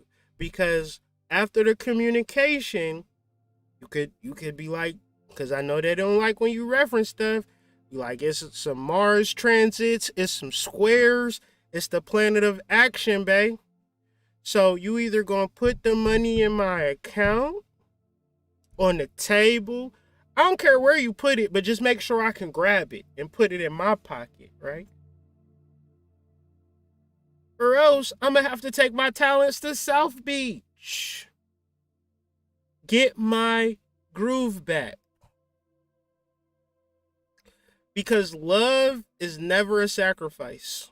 Love is not a compromise. Love is not you working it out. Let me tell y'all what love is. Love is when you say, I want to get some strippers over for the weekend. You a woman and you telling your man, I want some strippers to come this weekend. Me and the girls, we want some strippers to come through. And he like, well, I know this one dude named Snickers. I've got some homeboys in college or whatever. Let's get some strippers for the ladies. It's not, oh, babe, let's talk about this. Do you really want to get some strippers? I mean, do they gotta have big, like, what is y'all doing with the strippers? Is y'all gonna be touching them? Like, come on now, babe. Do you really want a stripper? I'm gonna tell y'all what love is. If you come at a person with anything and they don't give you nothing but support, that person ain't for you and that person ain't ready for relationships. Because a person will manipulate you and a person will play a mind game, especially when it comes to shit that you specifically want. You want to raise for $2 in your job saying, well, we could give you a quarter. Now it's on you to say, all right, I deserve more. Matter of fact, I could work for myself or I can get a job over here and make more. So expect a lot of job changes. Expect a lot of relationships to end on the basis that sometimes you need more. Sometimes your soul mission requires love. And where you thought love was compromise, justification, sacrifice, not seeing strippers with your homegirls on the weekends, not making love and just kind of just being a housewife, your sexy ass, you want to, drop down and get your eagle on and things of that nature. And you just kind of just, I'm a mom now. So, I'm just, on bullshit. You got used to compromising. And it's not the universe's fault. So if you don't cool your old goon and understand, okay, I need to, redirect my energy, have real correct conversations with those I love, and really stand on what I'm worth and stand on what I want and stand on what I desire. The moment you start doing this shit, person gonna be like, well, what about what I want? That's when you gotta be like, all right, bro, I'm out. All right, sis, I'm out. Because this wasn't ever about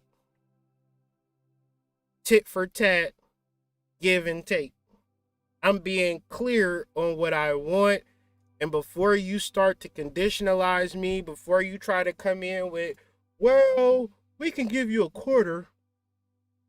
Listen, I said I wanted $2 or I'm going to quit. There ain't no quarter. It ain't no 50 cent. It ain't no, I'll think about getting some strippers. No, I wanted strippers for my bachelorette party, and we already married. What the hell you want strippers for? What you mean a bachelorette party and you not a bachelorette, sis? You married. I don't care. What? If sis wants goddamn strippers and that's your wife, then you got to get your wife strippers. Whatever your wife needs. Even deeper, you can't be so arrogant to think that your partner being honest with you in a Venus conjunct Pluto. You got to be like, I support your honesty. I just want to hear your honesty. I want to feel your honesty. I want to understand your honesty, because I'm not here to be your mama, your daddy. I'm here to be your supporter. I'm here to love you. I'm not going to sacrifice, compromise, and make you wait. I'm going to be present. I'm going to be supportive. And I'm going to say, aye, Captain. Because if you can't do that in your relationship, you're going to have to let that person go. Because what a part of the soul contract said, you're going to have to be with me, but you're going to have to be miserable the whole time because I'm not going to acknowledge your needs. I understand you want $2 raise. I understand you got a new apartment. I understand you got a new car, but I don't give a fuck about that. I understand that you do a lot of work for this company. I understand you go over and beyond your job duties and responsibilities, but at the same time, I don't think you worth $25 an hour. It ain't a bad thing. If you tell your partner, this is the way that I want to be loved, tell them on the December 11th.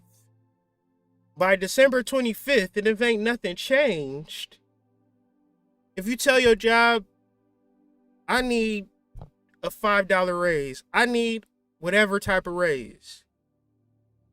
You tell your friend, you can't be doing this shit to me because we friends. I don't like the way it makes me feel.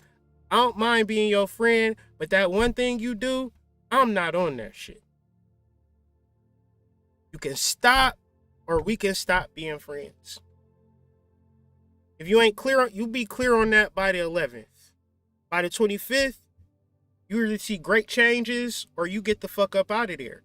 Because here you are sacrificing and compromising as if this ain't your only fucking life in this bitch that you present. You can say, oh, I got multiple lifetimes, but can you guarantee that? I can't guarantee that. I don't know if this is my last lifetime. I don't know about karma. I don't know about dharma. I don't really know.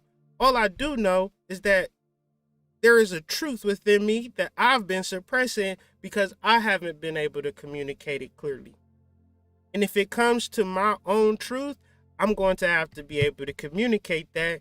And I felt like I was just tripping. But then once I started studying this goddamn Venus conjunct Pluto and goddamn Venus retrograde, and it conjuncting Pluto 2 times before the ends of 2021, I'm like, uh-oh.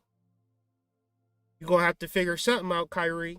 So I just been, having conversations with myself and being direct with those that love me, and, talking to my children with clarity, what I expect out of them as men, you know, I got a viewpoint, you know.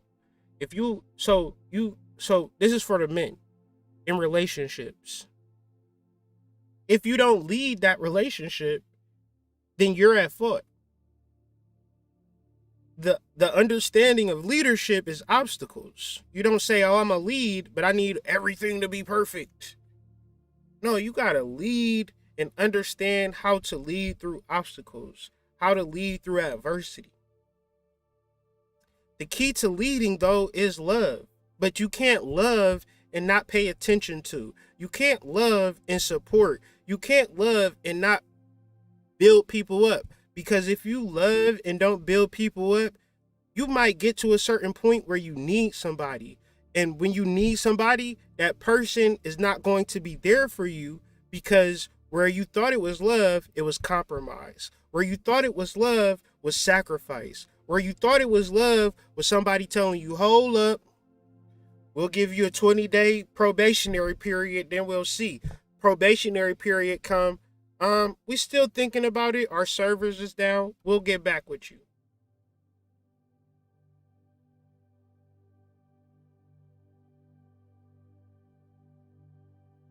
Wrong slide. But all is not lost. All is not lost. So I want to bring you guys into a realization of Venus conjunct Pluto, where you have a subjective truth combining with an objective truth. And the reality is, when you say what you want, that is a truth.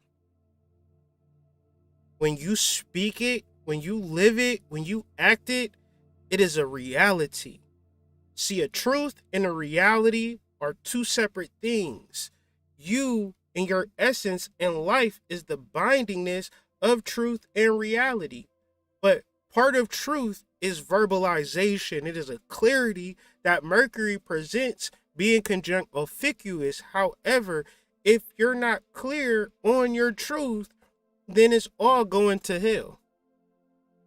And I'll be simple about it. Learn how to support people.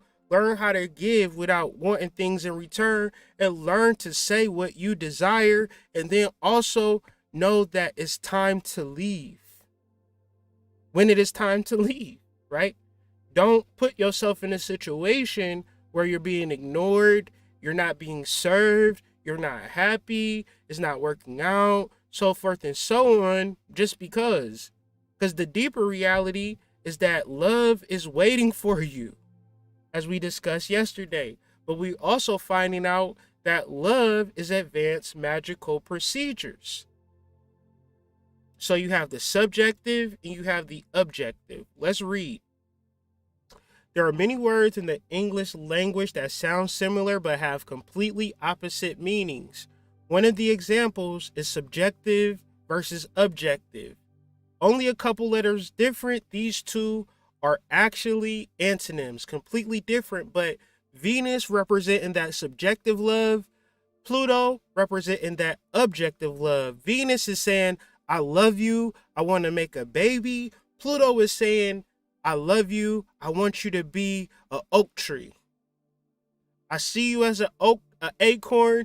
I see you have no development. I see you have no idea how great you can be, because you out here fucking, smoking cigarettes, drinking liquor, out here looking dumb. And you don't even realize that you are a leader of the free world, right?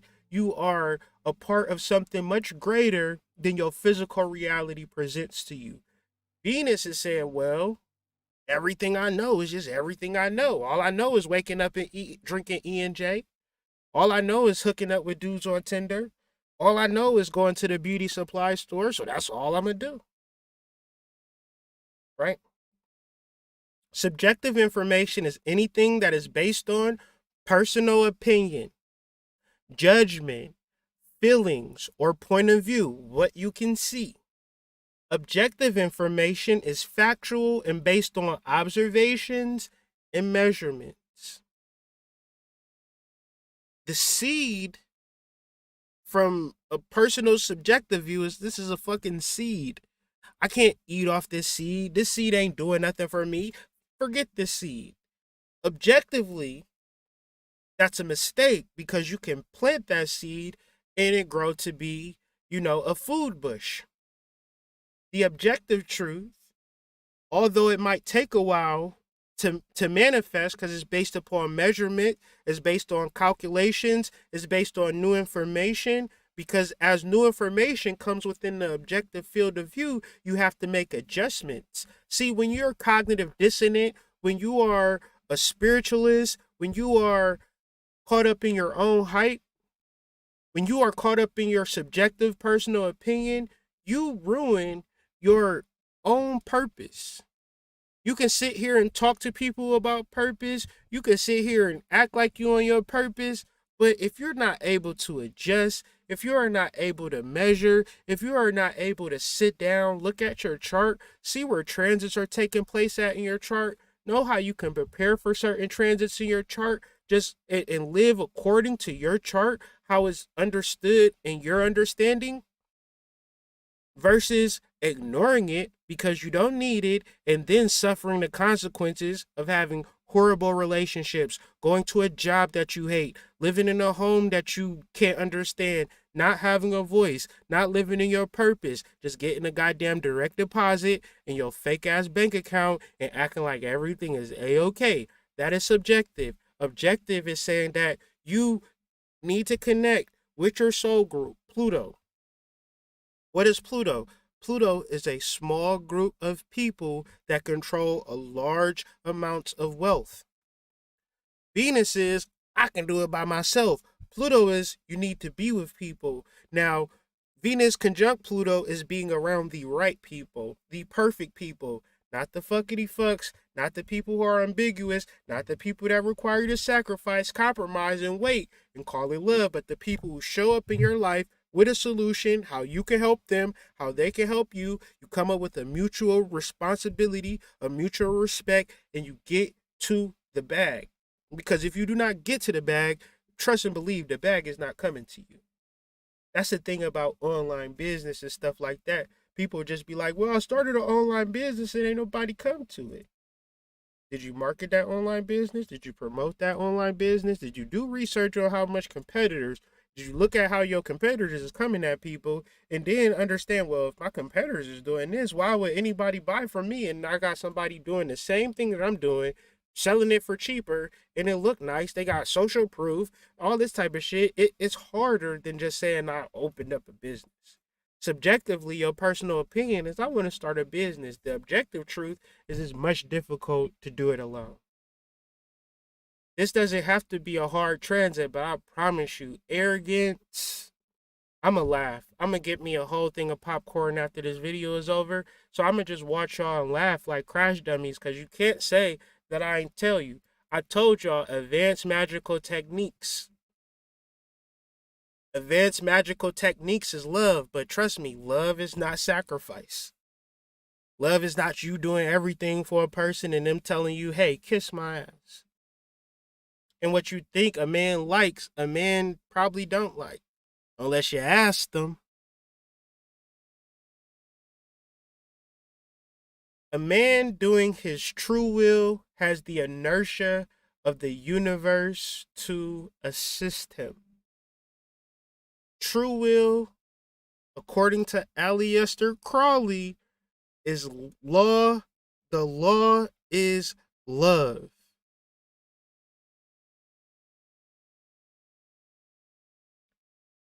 When you love something, you don't fear of losing it, you appreciate it. You can love life, or you could be afraid to die. Most people spend a majority of their life being afraid to die as opposed to loving the life that they are living. So one can say, I love life, but I'm afraid to die. Can't have it both. Learning to love life is accepting this moment, even knowing that it might be a time where you won't be enjoying this moment. So why waste time being in fear when you could expend time being in love? Love is not about a half truth. Well, I'll love you up until this point. But the moment that you like another guy, I'm not dealing with you. Men act like they love their wife. But if she cheat on you, you kicking her out the house. You acting like you don't know her. You talking about you hate her. Well, the reason that she cheated on you, this is what I know for a fact, because you didn't love her in the first place. Because a woman that you love, meaning that you support, you're present with, you give to, you listen to, and give her full acknowledgement, she wouldn't even have the time to think about cheating on you. However, when we in the realm of half-truths, we are also in the realms of whole lies. And based upon cognitive dissonance, this is the reality that we live in, because we hear a lot of shit at face value, but then we also know that this motherfucker full of shit. We might not internalize it. We might be like, oh yeah, okay, yup. We know at the end of the day what's real and what's fake. But we ain't gonna call that person when they talking to us like, you are a liar, fam, shut up. We just gonna be like, okay, yep. So get in the car like, man, this motherfucker on bullshit. But to get to a point where you establishing your true will, your deepest love, you gotta share a part of yourself. You gotta be vulnerable enough. You gotta be supportive enough. And you can't be like, well, once I get to know you a little better, I'm gonna let you go. Because anything is going to happen that's going to bring that about. You will be tested on that. And it's very important to have shadow work conversations in your relationship to say, look, I'm into this type of shit. I ain't tell you I was into it because I was trying to impress you. I was trying to get you to like me. But at this time, I can't even lie to you. I just got to tell you the type of person that I am. Some people will take that as an invite to be honest with you and y'all can get closer. Some people will take that as an invite to leave. Ain't that a good thing? Why would you be with a person, a complete and total stranger, be with a person for whatever reason, and that person be ruining your life? All because you wasn't honest about the real shit that you wanted and the real shit that you accepted. You being with a person and you side swiping shit and you figure like you got a real purpose out here in these streets. Man, I wish I would. It's shit I used to put up with women when I didn't understand my purpose. Now, if you ain't saying everything that I want to hear, I won't fuck with you. I got too much to lose. If you ain't acting and doing exactly how I need you to act and do, then I ain't fucking with you. My purpose is more important than trying to figure it out. And that's more or less the games that a motherfucker will play with you. Leave breadcrumbs and hope you follow them breadcrumbs. I ain't following no damn breadcrumbs, fam. I'm living my true will. You came across me as I was living in my true will. That's like a whole train and the train seeing a bad bitch and the train just stopped. You ain't never seen a train stop. Trains got to keep going. I'm Ogun. Ogun rules railroad. So part of my purpose is you either gonna hop on or you gonna watch me roll past you. I ain't never stopped this work for nobody. The work that I do, I wouldn't stop it for a soul. It's not a soul that would make me stop this work that I do. I don't care about views or shit. I'm doing it because my soul is leading me to do it. I'm living within my true will. So that's one of the main aspects to Venus conjunct Pluto, especially figuring out what chart you're in. But of course, I'm going to give y'all more solutions. The 5 love language, because love is law, but also love is a language. So having this conversation with your partner, what is your love language? Words of affirmation, gifts, acts of service, quality time, physical touch. Whatever your love language is, speak in that love language. Give that. Don't say, oh, my love language is gifts. All right, give me some gifts then, sis. Oh, my love language is physical touch. Well, touch me. I want to be touched. What you mean? You said your love language is touch. Well, then talk, sis, talk. I want to hear how you talk. They going to be quick to tell you, oh, my love language is quality time. Well, let's spend some quality time together. Let's learn Forex. See, I thought you was going to take me to the movies or something. No, you said quality time. We got to learn these finances and economics, girlfriend. What's up?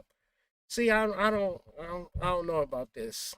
Access service. All right, let's see what your service is about. Let's do some services.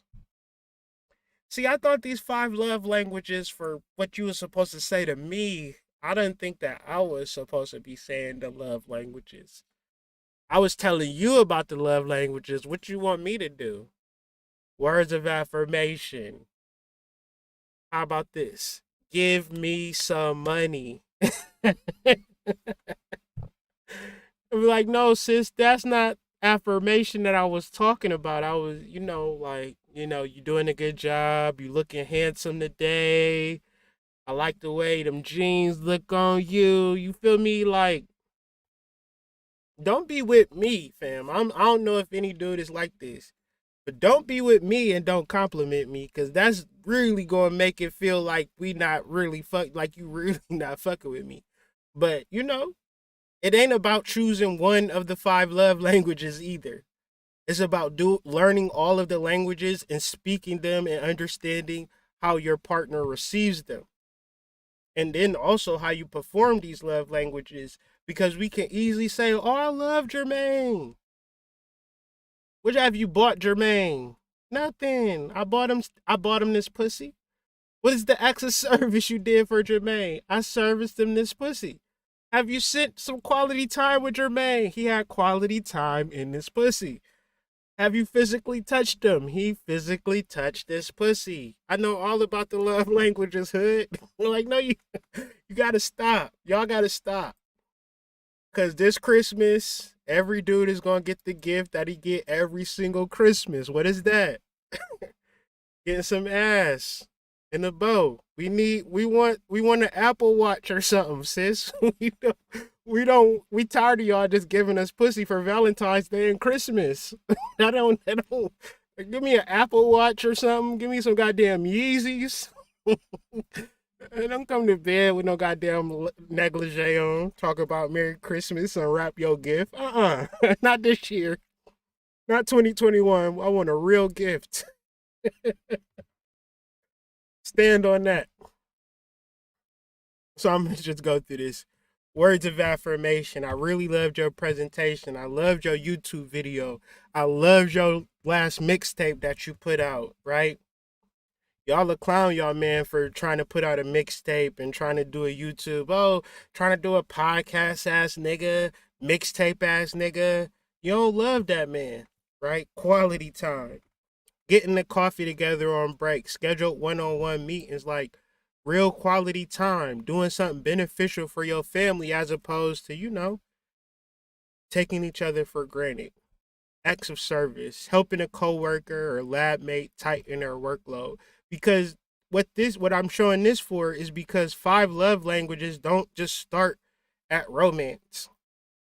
You got to understand your family's love language, your friends' love language, the people at work, your neighbors' love language, and you can't be expecting them to love you, because that's not love. Love is an action word. Love is a verb. I don't want to hear how you want gifts, but you don't buy people gifts. That don't even make sense to me. I'm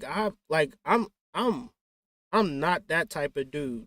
And I know it's dudes out there, and I know like girlfriends don't ever want their dude to ever talk to me, because I'll be talking to you all types of ways, bro. Like, listen, she wants you to do what and do what? What is she doing for you?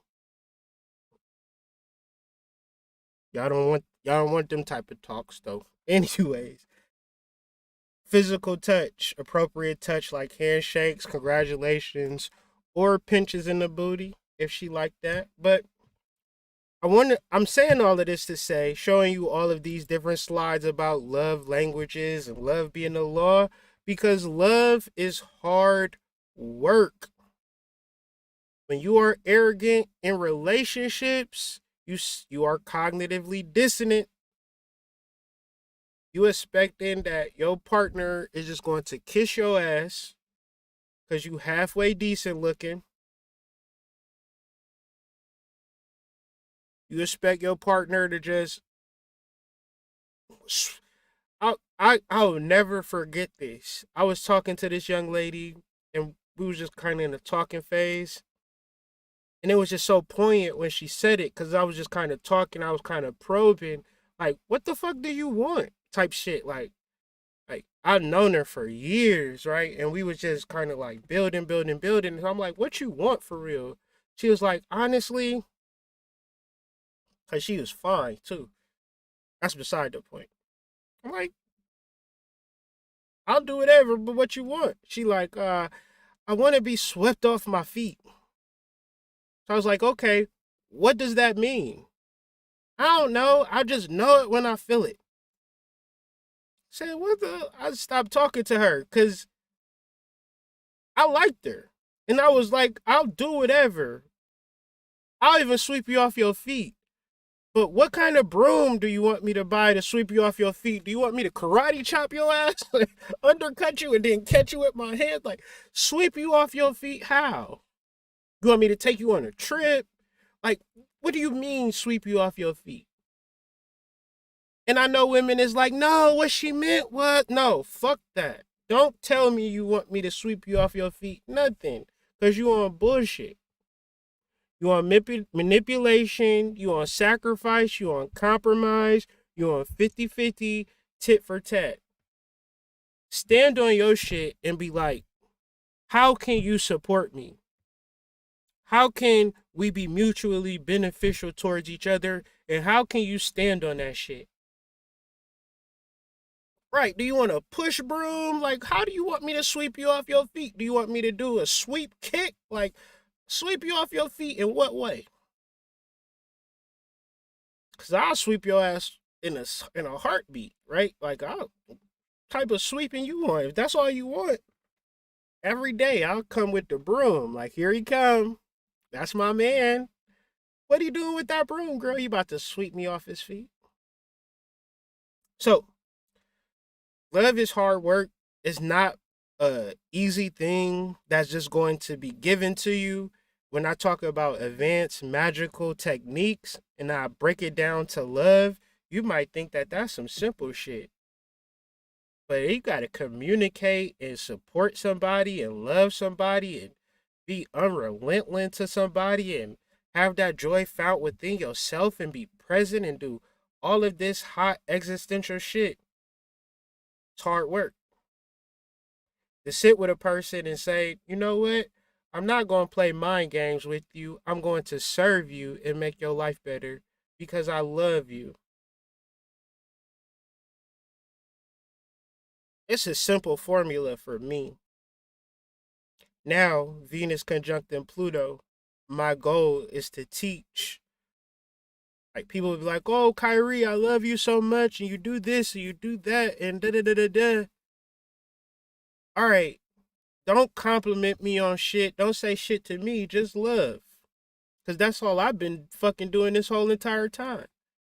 The reality is, this square, the Mercury square Jupiter, is that my eyes have been open, but also have been shut to the areas for which I've been compromising and not really in the energy of love and true transformation and true soul work and understanding everything that I want is not some argument or some negotiation. What you want is what you deserve and what you should have, not tomorrow, not in a couple months, but today. So there's a lot of things that I'm working towards in my life, and part of that is learnsidereal.com. Got two lectures coming up, so I'm going ahead and end this video and start working on these lectures. We're going to deal with the ophiuchus energy and we're going to also deal with 13 sign astrology, true sidereal astrology, and we're just going to continuously produce lectures, produce content, hold Q&As. So people this is just kind of me sharing, but once we get into the sidereal school, we're going to be really learning and putting information down. And the main thing about me is, well, I don't know this, I don't understand this. Cool. Let's get to a point of understanding. Let's get to a point of knowing, because it's not hard. It's as much as just connecting to the stars and understanding what these particular planets mean, and then getting your understanding from them. Figure out where this conjunction is taking place in your chart. For me, it was taking place in my 4th house. I'm going to upload a quick little video on how I kind of showed it and did it. But yeah, man, this is the time to really figure out how your life is going to transform for your greater love. But you don't look at love as, ooh, lovey-dovey. Love is advanced magical practice, advanced magical techniques. It's a science to love. It's an effort to love. And I know people think, okay, if I just love it, that's just my magical potion. No. Love is about as technical, as advanced as they come. So love your parents, love your wives, love your husbands, love your children, love your work, love your community, love everything about your life. Open your eyes to it, wrap your arms around it, and find somebody that you can support. And if you could really tie into the love that you give, then you, on the back end, indirectly, you'll get all of that love that you expounded and more. You got to be patient, though, and also be clear, too. So I've hammered home these points enough. Hopefully y'all enjoyed this video. A lot of information in the article. I hope y'all get to the mystery school, read the article, take the notes, find out where these transits are taking place in your chart so you can make those transformative steps, and also be wary of these squares. It's a lot of squares this week, and sometimes squares come across as negative, but that's because we be arrogant and we don't like to learn new information. If you're able to learn new information, if you're able to really expand and open your mind, it's not going to be negative. So that's just kind of the heads up. Really appreciate you all for taking the time to listen to this video. Don't forget to like, share, subscribe. And without further ado, I'll see y'all a little later. Peace. All I'm saying is you got to look at this shit from the tiger's mother.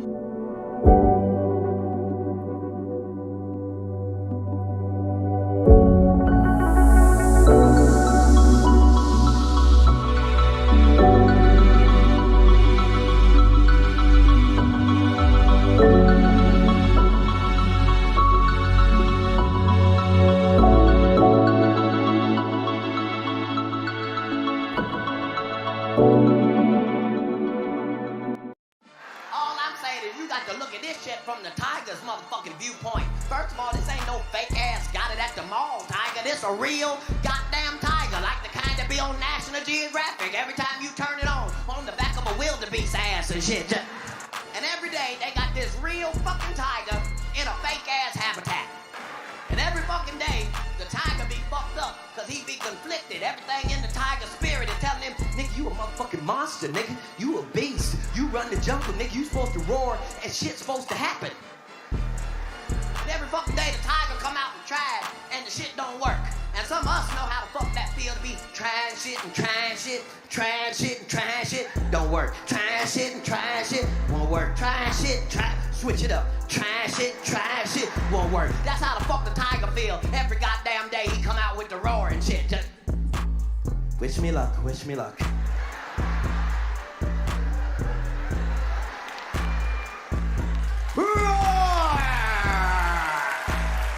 And the tiger be fucked up because he don't know what to feel. And after a while, he get depressed and down and start acting like us. You know how we get depressed and start doubting shit and we shouldn't even doubt. I bet the tigers that got as low as they can possibly get. Just, are you sure I'm a tiger?